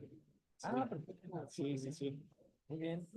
¿Tienes ahí disponible para que si quieres comer en el hotel? Pues está cubierto. Perfecto, buenísimo. Y a lo mejor podemos en la tarde podemos echar algo, ¿no? Sí, voy a estar con él. Si quieres nos comunicamos. Si no tienes plan en la noche, podemos cenar o vienes mañana a comer, como tú quieras. Perfecto. Buenísimo. Sí. Oye, una pregunta. ¿Mañana puedo conectar mi computadora? Sí, claro. Y llego un poco antes para hacer pruebas, porque tengo todo ahí, entonces. Excelente, ¿es con HDMI? Sí. Perfecto. Muy bien, bueno, gracias.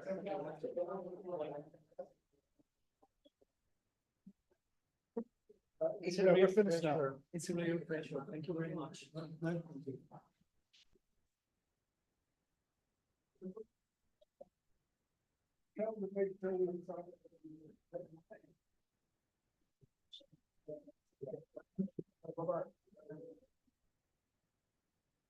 May I ask you a short question? Okay, I don't have to know what I would like to know.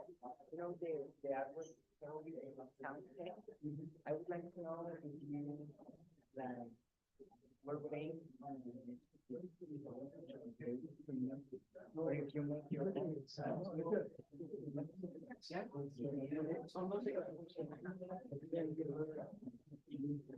Okay.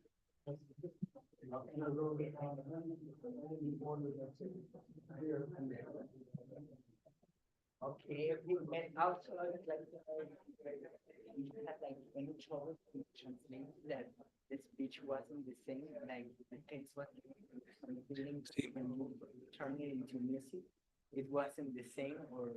No, I'm trying to take myself away from making it.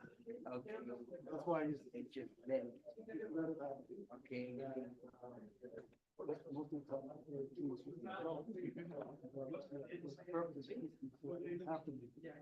Okay, so like it's gotta be. Okay, thank you so much. Thank you so much. Have a good day. It's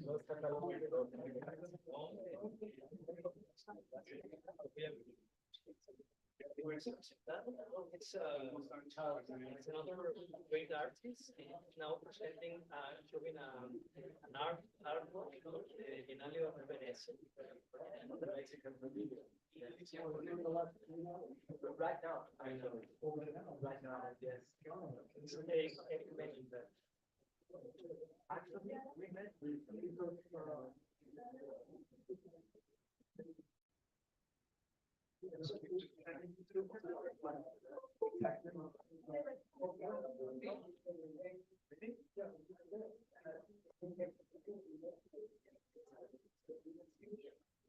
Cuando tú gustes, te presento.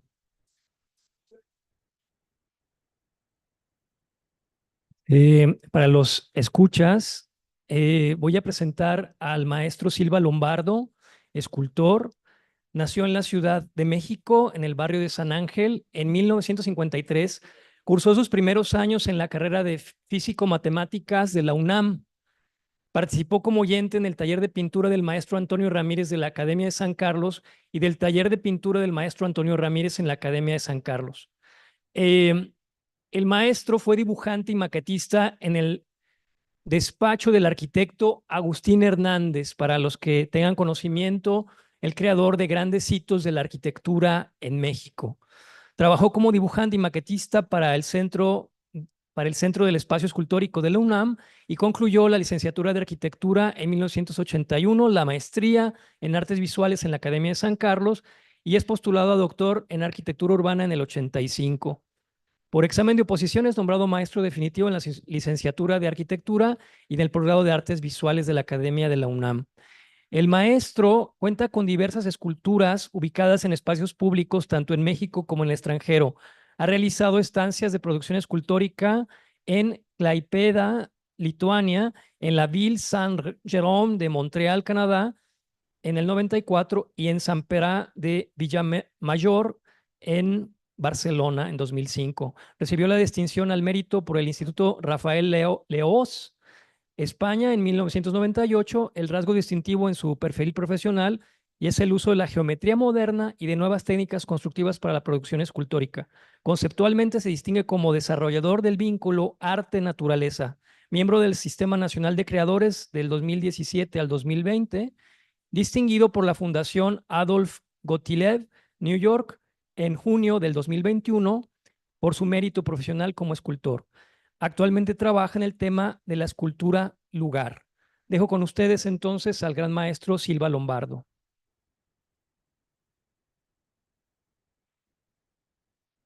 Muy bien, quiero manifestar mis agradecimientos a la Universidad de Guadalajara, al maestro Arturo Verduzco, a Isabel López Pérez, a Juan José Doñán y a todo el equipo que conforma esta iniciativa. Igualmente a ustedes por su presencia. Vivo en Tepoztlán, en el municipio de Tepoztlán, en territorio agreste, en la selva baja caducifolia y al pie de la cordillera. Lo que ahora hago refleja ese entorno. Trabajo en el taller de manera experimental y mi tema actual es la arquitectura de la montaña y escultura lugar.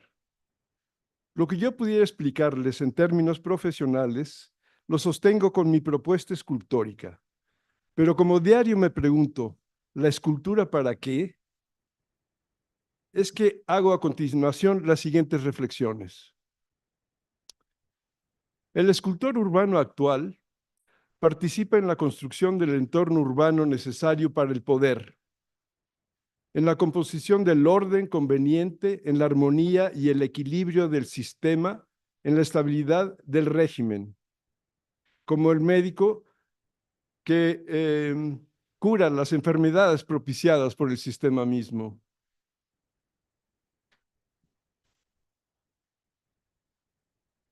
El artista actual contribuye en el diseño de la urbe, de la metrópoli, que requiere el ciclo reproducción de mano de obra, producción y distribución y consumo de mercancía.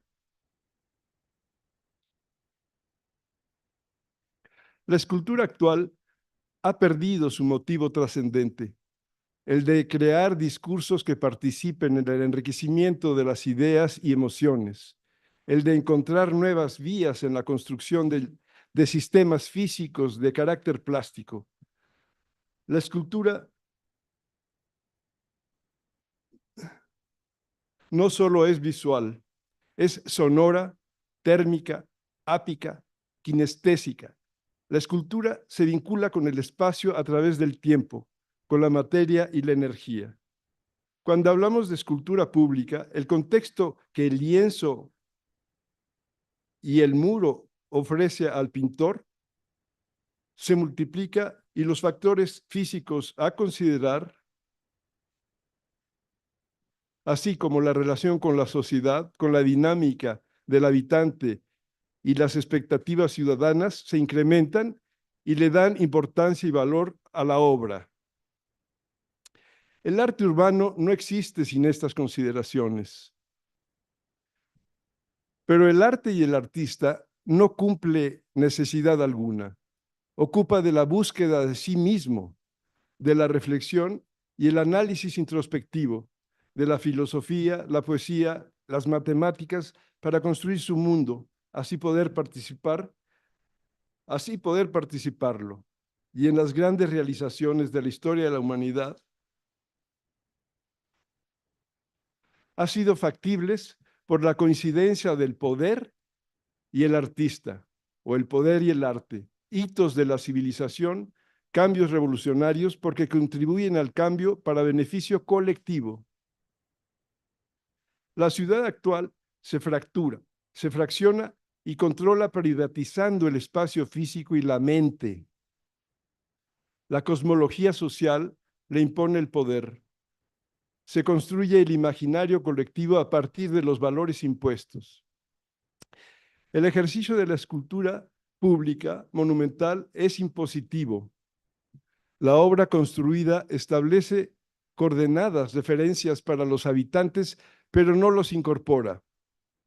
La ciudad concebida como galería controla y privatiza el espacio público. El escultor legitimiza con su trabajo al poder, al Estado y a la iniciativa privada, manipula la dirección del quehacer artístico y cultural. La cultura la imponen desde arriba. Es necesario recuperar nuestra libertad. En este sentido, la investigación universitaria, los seminarios y el trabajo interdisciplinario en equipo ofrece una alternativa. Es necesario profesionalizar nuestro trabajo y hacer del arte un aliado del espacio compartido, de la construcción del entorno social y colectivo. Es necesario hacer presente la universidad en los museos y en los espacios públicos de la ciudad, pero no para decorarla con objetos bellos, pero preocupados solos por la forma, vacíos de contenido conceptual y resultado de intervenciones o fórmulas y recetas preestablecidas de lugares comunes, ajenos al diálogo con el paisaje y sus habitantes. Sigeiros y el muralismo es un buen ejemplo en la vinculación con el espacio y su geometría. En la historia más reciente, González Gortázar, Matías Gueris, Barragán son ejemplos de integración plástica. El campus en la Ciudad de México lo son la Ruta de la Amistad, el espacio escultórico y desde luego el campus central de Ciudad Universitaria, así como el SCOP y algunos otros ejemplos de multifamiliares. A partir de entonces, la escultura se desintegró con el contexto, incorporándose a la ciudad como agregado gratuito. En esta lógica decorativa y banal, cabe decir, y me pregunto, ¿la escultura para qué? Dentro del proyecto llamado Escultura Monumental,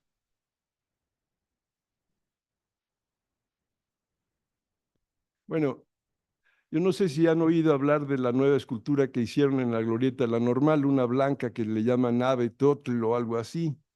Esa escultura es de mi padre. Entonces ahora me tomo la libertad de hacer un análisis y crítica, digamos, constructiva de la pieza, en el sentido de que yo tengo cierta confianza, puesto que he participado. Y me quiero referir a este ejemplo con la confianza que significa conocer a fondo su trabajo y haber sido su ayudante. Y en esta época también dibujante y maquetista del espacio escultórico. Formalmente, la escultura de Federico Silva, llamada Ave Totl, es elegante y bien lograda como composición formal. Pero creo mm,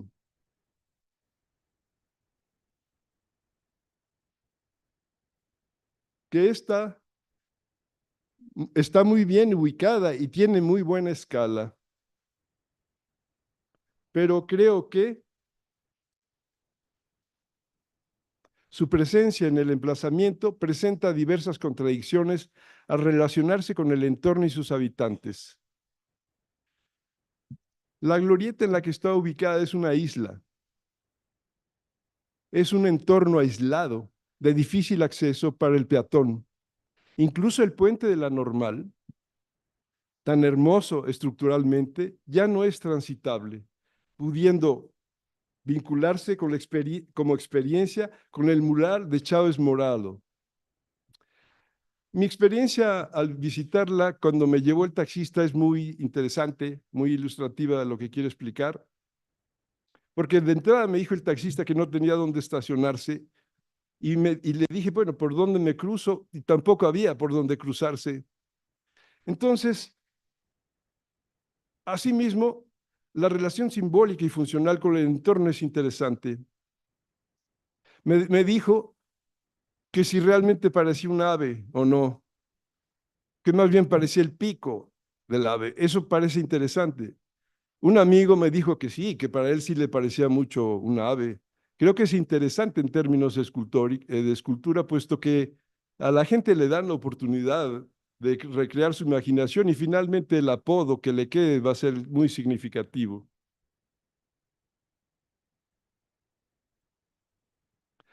Pero bueno, también me quiero referir a una situación que sucede en términos generales. Se está construyendo una falsa realidad.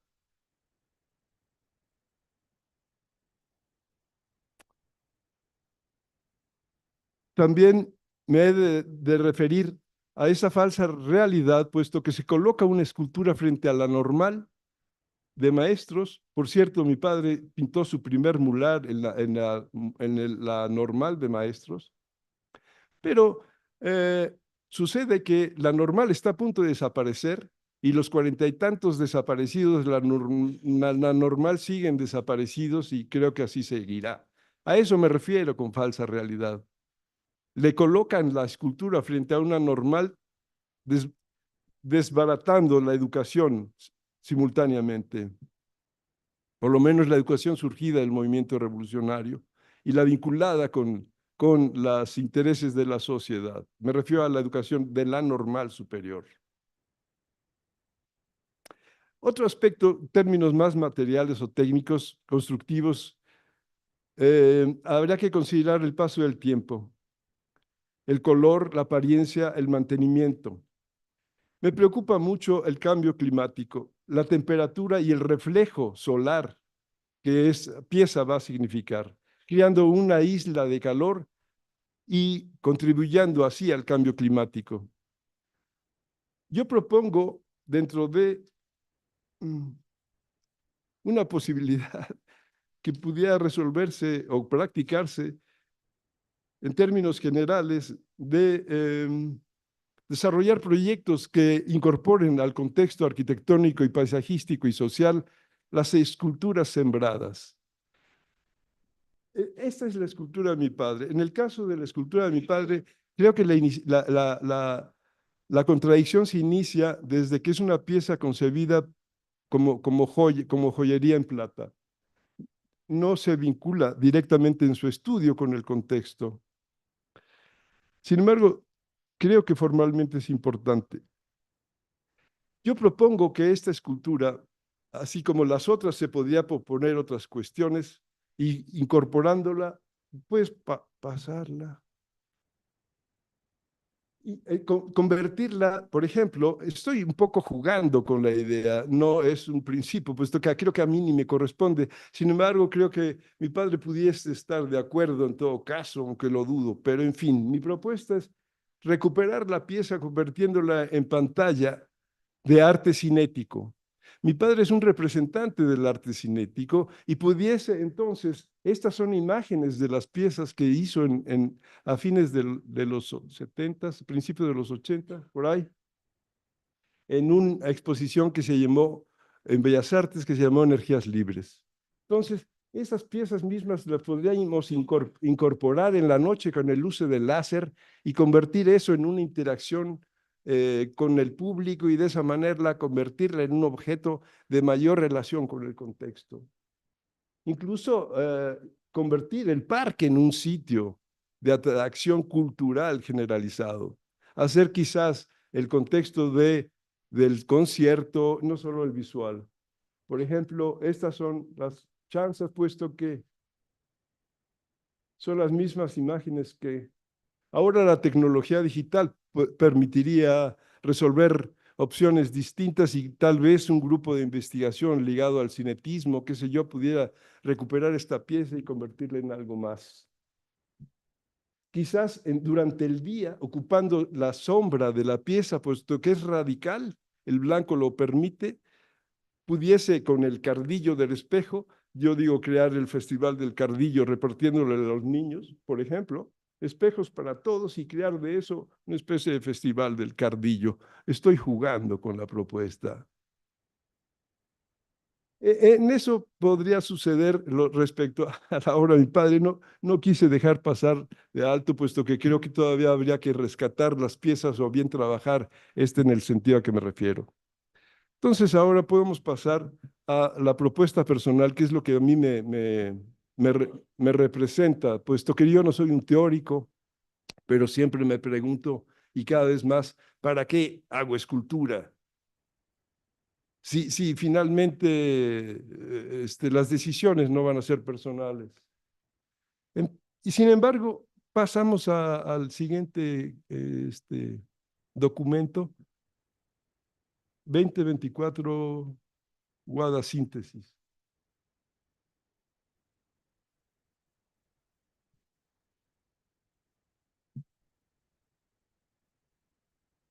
No, 2024 es el paquete.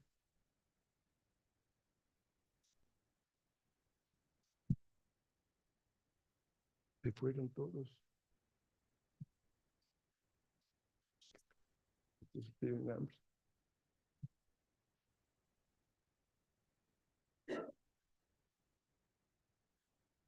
Esto quiero plantear, ese es muy brevemente mi trabajo. Desde los antecedentes, en el 81, siempre ha sido mi tema la escultura y lugar. No concibo la escultura como forma, sino en relación al contexto mismo. Esta pieza fue en 81. Estas piezas, igual en esos años para una maestría, en donde Matías Geritz escribe y concibo como me propone cubrir la ciudad con esta especie de patas horrorosas. Esta es una pieza propuesta también en las tridimensionales, que es la técnica constructiva que caracteriza mi trabajo, en la Academia de San Carlos. Igualmente en la temática de la escultura lugar, construye una ciudad-bosque, recuperando la posibilidad de habitar los árboles. Tengo tendencias primitivas. Esta pieza fue exhibida en el Hospicio Cabañas y propondría, a diferencia de ubicación puntual, la agrupación de piezas para ser observadas como conjunto. Estos son espacios de apropiación urbana, resguardos para la gente. Apropiación es al grado de poder usarlas como lugares donde pues conversar, protegerse y crear cultura en libertad.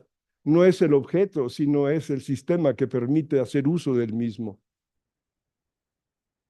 Esta pieza también tiene que ver con la escultura y el lugar, puesto que de manera simultánea, en el 2004-2005, se coloca la misma en la punta del Cuayogualotzin, que es un picacho ubicado frente a la pirámide de Tepoztlán, de tal manera que la escultura dialogaba con el pueblo y con la pirámide, y era observada a través de un telescopio desde el museo. Entonces era una relación extraña, nueva, digamos, incorporando el medio como forma de dialogar con la pieza, y abajo la misma, es decir, un clon, se coloca cuando expongo en el exconvento del Carmen, en la Avenida Federalismo, la misma.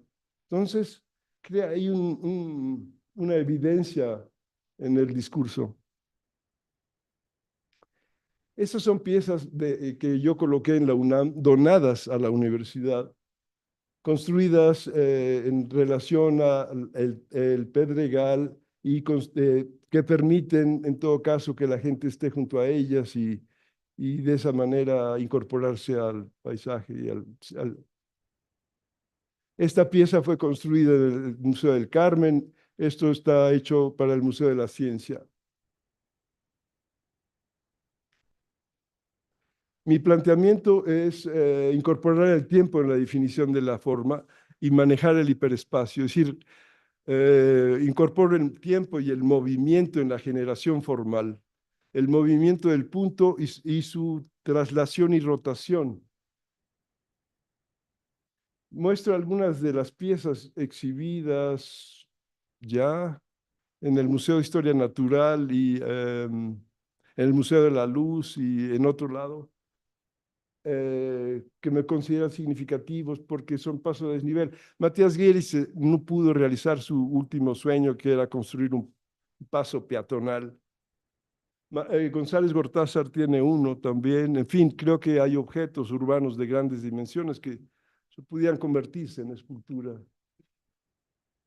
Esta es una serie de 10 cabezas colosales, las encontradas en San Lorenzo, Tenochtitlan, que es la cuna de nuestra civilización, es la primer ciudad construida en Mesoamérica, cuando los sedentarios se hacen nómadas. Entonces, la cultura es realmente espléndida. Yo hago un homenaje a San Lorenzo, que es el lugar, a través de la reproducción de las 10 cabezas encontradas a escala real.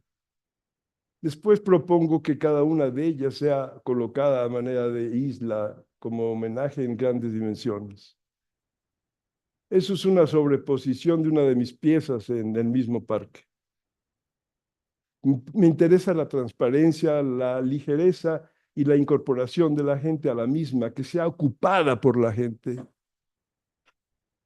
La relación con el cosmos, el equilibrio, el hiperespacio a través de la proyección, sombras sobre sombras. La misma en un jardín. Esto también tiene un planteamiento conceptual interno, puesto que se refiere a un nudo topológico de la matemática que se llama nudos de Klein. Son las botellas que se meten en sí mismas varias veces y entonces tú estás adentro o afuera dependiendo cuándo te lo preguntas. Es decir, incorporas el tiempo a la forma. Y de esa manera te permite entender que la realidad en la que vivimos no es de 3 dimensiones ni de 4, es de 10, según los físicos, en la teoría del campo unificado.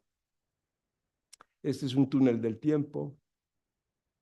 Este es un ejemplo de una pieza que ahora se exhibe en un campo en Tepoztlán que pretende establecer el vínculo con el paisaje. También se refiere al desarrollo de la forma y su crecimiento.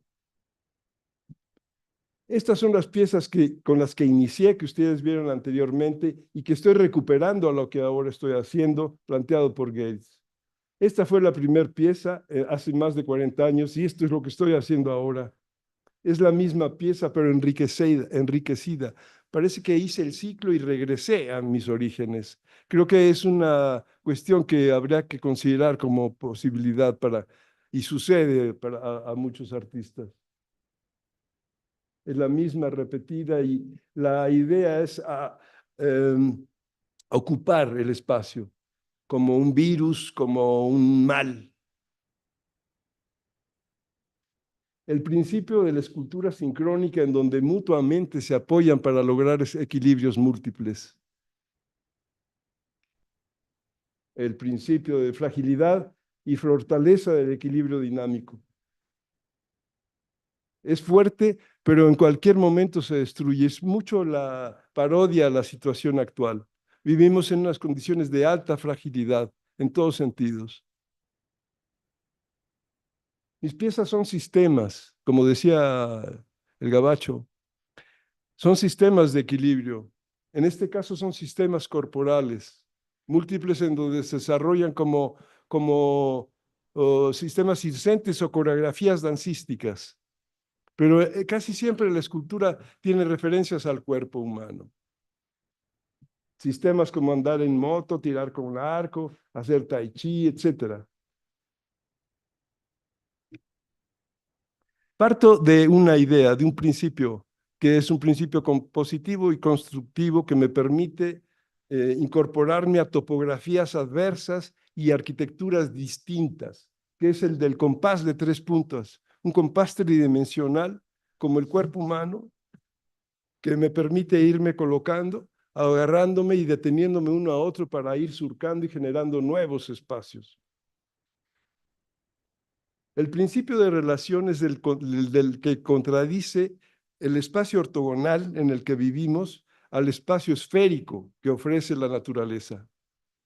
Es esa relación entre el cubo y el esfera lo que comprende el hiperespacio y en su dinámica, en su cambio, es como pretendo establecer el vínculo con el contexto. Es decir, propongo el compás de 3 puntas de tal manera que encuentro los caminos más cortos, como las burbujas de jabón lo harían, y de esa manera me ahorro un buen.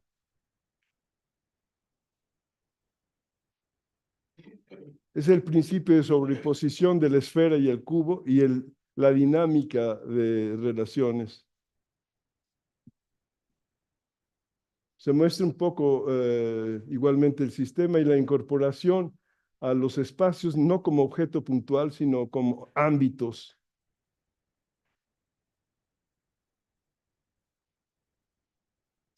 Es el Museo Tamayo, Los Pinos, el Zócalo, el Museo Caluz. Fíjate que cuando proponemos esta relación entre escultura y arquitectura ciudad, pasa muy seguido, como a González Gortázar decía, sus fracasos monumentales. Espero, y cada vez más simplificando y me pregunto por eso qué se puede hacer. En este caso simplifico aún más y hago una propuesta hipotética para los edificios. Esto es Acamacho, Universidad de Guadalajara, Casa del Lago. Estas piezas fueron construidas en la época de la pandemia. Es estructura tridimensional, parto del elemental, el elemental tiro de la piedra. Considero que un poco el arte es lanzar la piedra, matar la presa y comértela. El arco como el viejo truco. La propuesta, la más gran propuesta megaestructural que contradice al espacio y se incorpora al mismo. Espacio natural.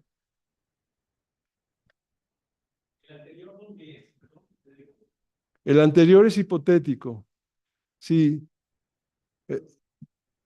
Por eso lo de los fracasos. Casi todas las piezas, creo yo, que tienen que ver con la escultura y la arquitectura se quedan en fracaso, porque es mucho más fácil manejarla como objeto de galería y colocarla aquí y allá sin relación alguna, en términos mercantiles. Y eso es lo que ahora nos domina. Es una pieza también propuesta para gran escala. Se cubriría como con lo que se cubren los edificios. Es una pieza en un espacio de Guadalajara que también propone generar lugares donde estar a diferencia del monumento. Igual se sostienen entre ellas como compases de equilibrio negativo con los puntos de inflexión. Cada vez que se toca, se niegan y se equilibran. Es una relación dialéctica, digamos. De nuevo, una apuesta en vez de... Es una propuesta también monumental, hipotética. Es un poco la alusión al eco.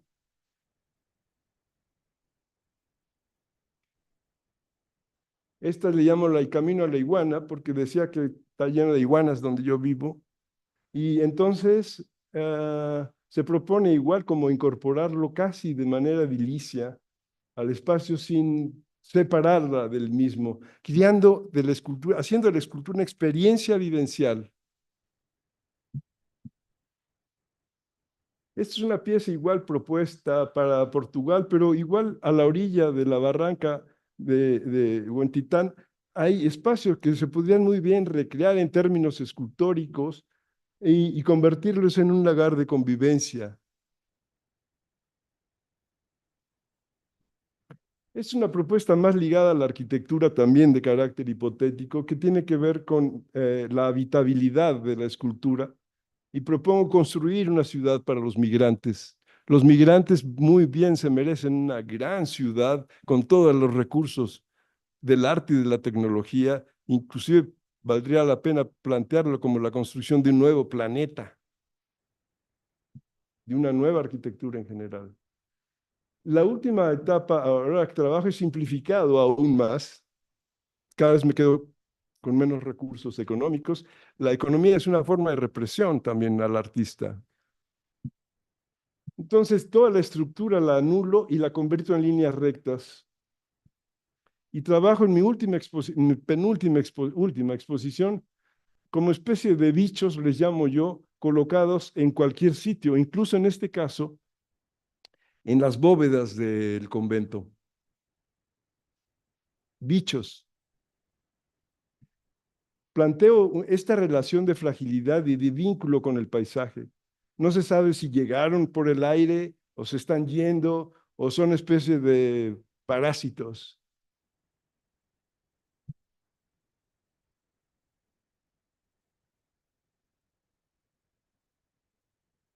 Es mucho poder construir las piezas en lugares insólitos, no solo en los sitios donde tradicionalmente se hacen, sino darle la capacidad a la estructura de vivir en situaciones límite, como nosotros. Es otra pieza también en Dilao, más alegre, pero en la misma tónica.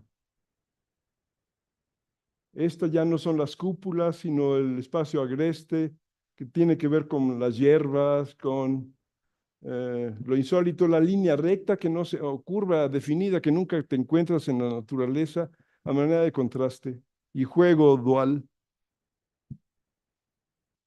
Esta es obra en proceso, que es en lo que estoy actualmente trabajando y con lo que voy a concluir mi presentación, que tiene que ver de nuevo con un uso diferente del espacio. Es el ejemplo de la mesa de comedor y la escultura que no se pone ni como florero o como salero, sino establece un diálogo, una conversación entre los comensales y construye un nuevo espacio dentro del espacio. La relación dual entre el cubo y la esfera. Penrose. Esta es una pieza al interior, la relación del hexágono con el cuadrado, de nuevo. Este es un ejemplo de la misma pieza en un terreno de Baja California. Este es otra vez el vínculo con el otro espacio, que no es solamente el piso, sino también el alzado, las esquinas.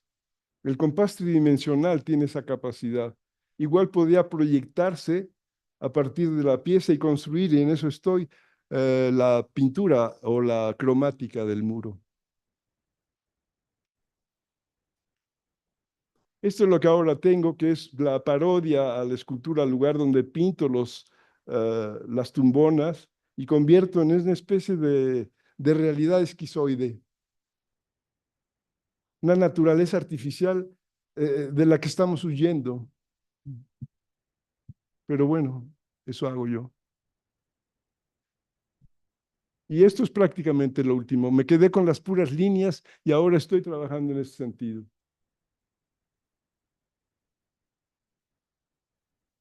Y eso es todo.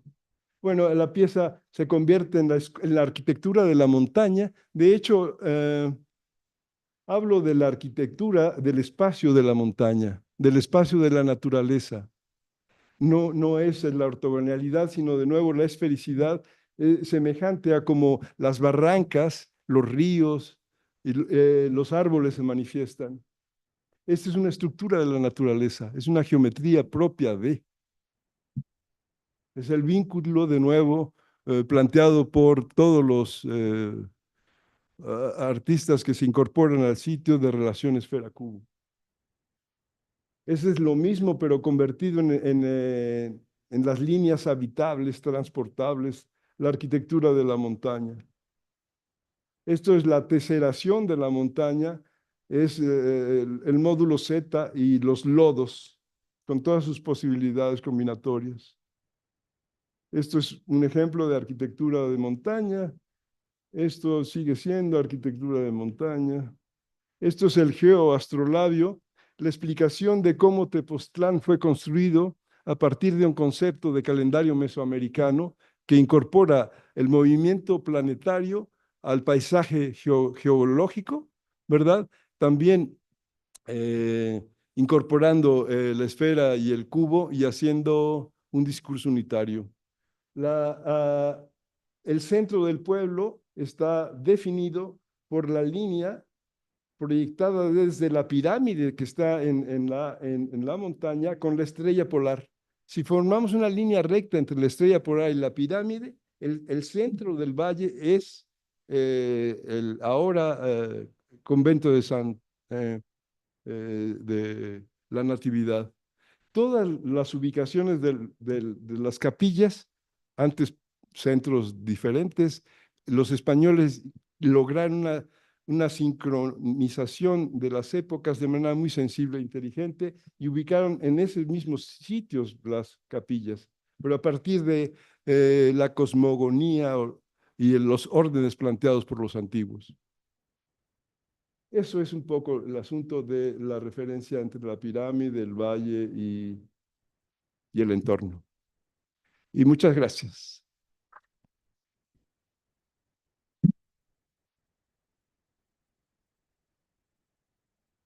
Todo un placer escucharlo, maestro Silva Lombardo. Me encantó, bueno, tantos puntos de su exposición y de la obra que realiza. El problema, por ejemplo, de la escultura de Glorieta, que es un problema a nivel mundial. De hecho, se habla así de la escultura de Glorieta como un fenómeno que los gobiernos occidentales han encontrado para justificar un presupuesto destinado al arte, pero que no sirve para sus fines, ¿no? Porque al final de cuentas, la población no puede interactuar con la obra porque es inaccesible o de muy difícil acceso. Pero me encantaría escuchar las preguntas del auditorio, que se quedó la calidad del auditorio. Entonces, pero iniciar a lo mejor con esta piedra que usted nos lanzó, bellísimo, que dice, el arte es lanzar la piedra, matar la presa y comérsela. ¿Qué significa, si usted nos quiere platicar un poco más amplio? Creo que el arte viene de los resortes más primitivos de cada uno de nosotros. Creo que tiene que ver con los deseos elementales, como meterse al agua o subirse al árbol o hacer sexo o matar la presa. Encontrar una relación con el medio ambiente, y ese es el resorte que nos conmueve. Por eso regresamos mucho a la infancia cuando empezamos a madurar nuestro trabajo. Es muy curioso, pero pareciera que es esa búsqueda por nosotros mismos lo que nos conmueve como materia prima para la realización de la obra. A lo mejor me pasa a mí solamente, pero creo que es más generalizado. Por eso es complicado el arte, tiene que ver con lo emotivo y lo reflexivo.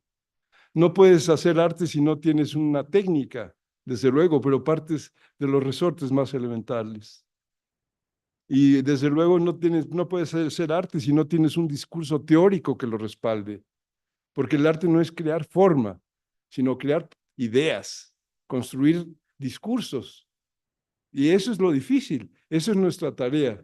En todo caso, el camino para lograr un arte, digamos, colectivo sería encontrar al coordinador artístico que permita la relación entre la autoridad y el arte, y no el dealer que vende al artista para satisfacer los intereses ni de la galería ni del gobernante, que no entiende nada de arte, por cierto.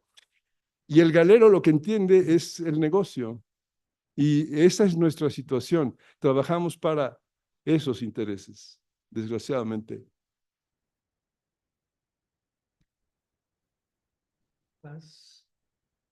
¿Puedo, maestro? Claro.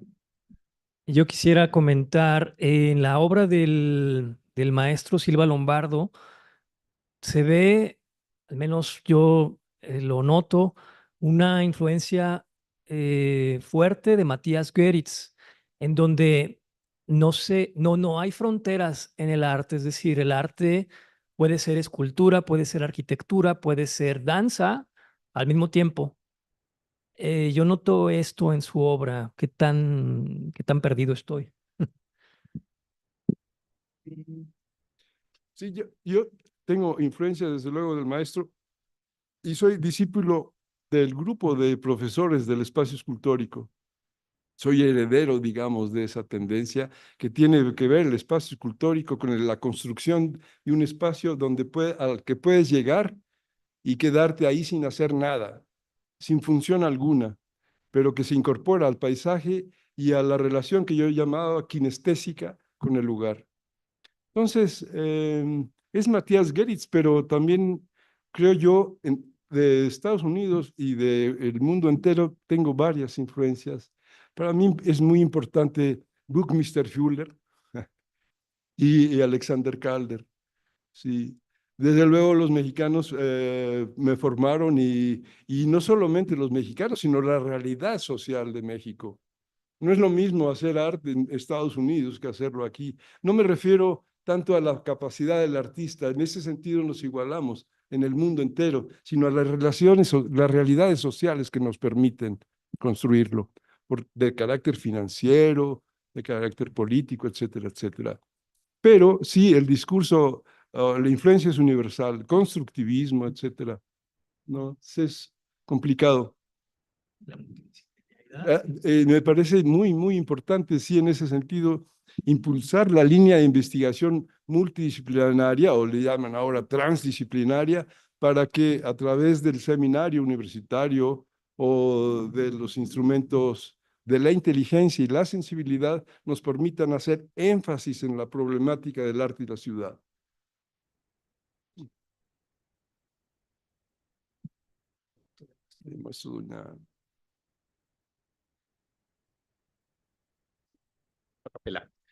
Buenas tardes. Bueno, yo en primer lugar tengo el gusto de conocer a Federico desde hace muchísimas lunas y otros tantos soles, tanto en Guadalajara como en el lugar que es, diríamos, su guarida desde hace añales, que es Tepoztlán. Y creo que tiene ahí, ahora que hablaba de la arquitectura de las montañas, que me hizo recordar una obra que no sé si Federico recuerda, o recuerdan a los aquí presentes, que se llama Navidad en las montañas, de Ignacio Manuel Altamirano, donde hay una bonita definición que dice que las montañas son la arquitectura de Dios. Es muy curioso ahí esa montaña misteriosa, donde hay además una pirámide en el Teposteco, que además ha sido filmado por Hollywood, por cierto, en una muy buena película, en un excelente western que se llama The Seven Magnificent, los siete magníficos. Y desde luego ver ahí su taller, cómo trabaja y demás. Y bueno, y haberlo escuchado ahorita, yo diría dos cosas. Parecía una cosa media contradictoria que decía que el impulso creativo nace como de una cuestión casi instintiva, básica, elemental, visceral, que hace recordar al concepto del teatro de Antonin Artaud, de El teatro y su doble, donde dice que el teatro no nace de una intelectualización, sino de un impulso elemental, casi visceral, emocional, y que finalmente esa conceptualización, esa teorización vendría a posteriori. Yo no sé si estoy en lo cierto o no, pero bueno, por lo pronto muy interesante, incluso hasta las ideas provocadoras de Federico. Gracias.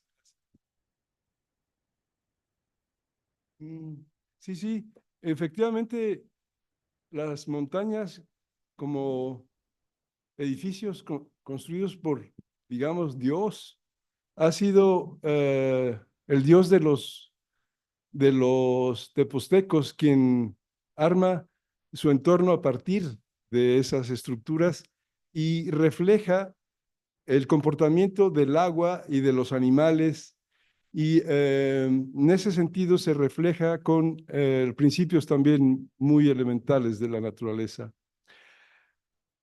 En este caso, desde luego los dioses, pero desde luego los planteamientos filosóficos y poéticos de los antiguos mexicanos. Es decir, eran escultores o eran no transgénero, pero sí transdisciplinarios, los que construyeron el Altépetl en Tepoztlán. Eran escultores y científicos, entonces no había diferencia entre uno y otro, no había diferencia entre la magia, y entonces construían el entorno para que se generara un ritual mágico religioso, y de esa manera vivir incorporados y con una identidad propia. Eso les daba una gran fuerza. Tepoztlán era el centro del universo. En el momento en que se ubica su centro en el eje del tiempo, es decir, en el eje donde gira el planeta, se vuelve el axis mundi. En ese sentido se vuelve cósmico y parte de la relación divina con el entorno.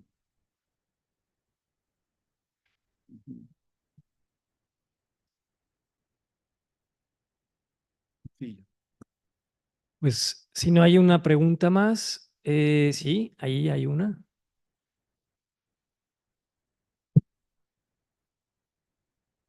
Buenas tardes. Mi pregunta es si tiene alguna otra escultura, además de las que nos compartió, alguna como soñada que le gustaría poner aquí en el centro de Guadalajara, porque bueno, salieron varias ahí, pero si tiene algún otro proyecto que le gustaría poner aquí, o sea, como aquí cerquita, pues. No, no me atrevería. Primero quisiera exhibirlas en la universidad o confrontar con mi obra la opinión pública para que en todo caso me gane el derecho de participar. Creo que participar en la ciudad es una alta responsabilidad y en todo caso me gustaría seguir un proceso previo para poder resolverlo y no convertirme de nuevo en una imposición. Pero hay unas que te planteas ponerlas en Huentitán, te plantearías ponerlas en el campus de Huentitán, ¿no? Luego he visto unas fotos. Pues es una especie de hipotético, es una especie de vicio profesional imaginarme las piezas en cada lugar en donde estoy, pero no solamente como monumentos enormes, sino como piezas muy chicas que puedan formar parte del entorno. La monumentalidad no es lo grandote, es el vínculo que establece con el conjunto. Puedan ser muy pequeñas y ser monumentales. Es decir, quizás sí pudiese experimentar un ejercicio de esa naturaleza. Para mí sería fantástico. Yo tengo una relación de amor con esta ciudad. Y como decía mi padre, a lo mejor la escultura es un acto de fe.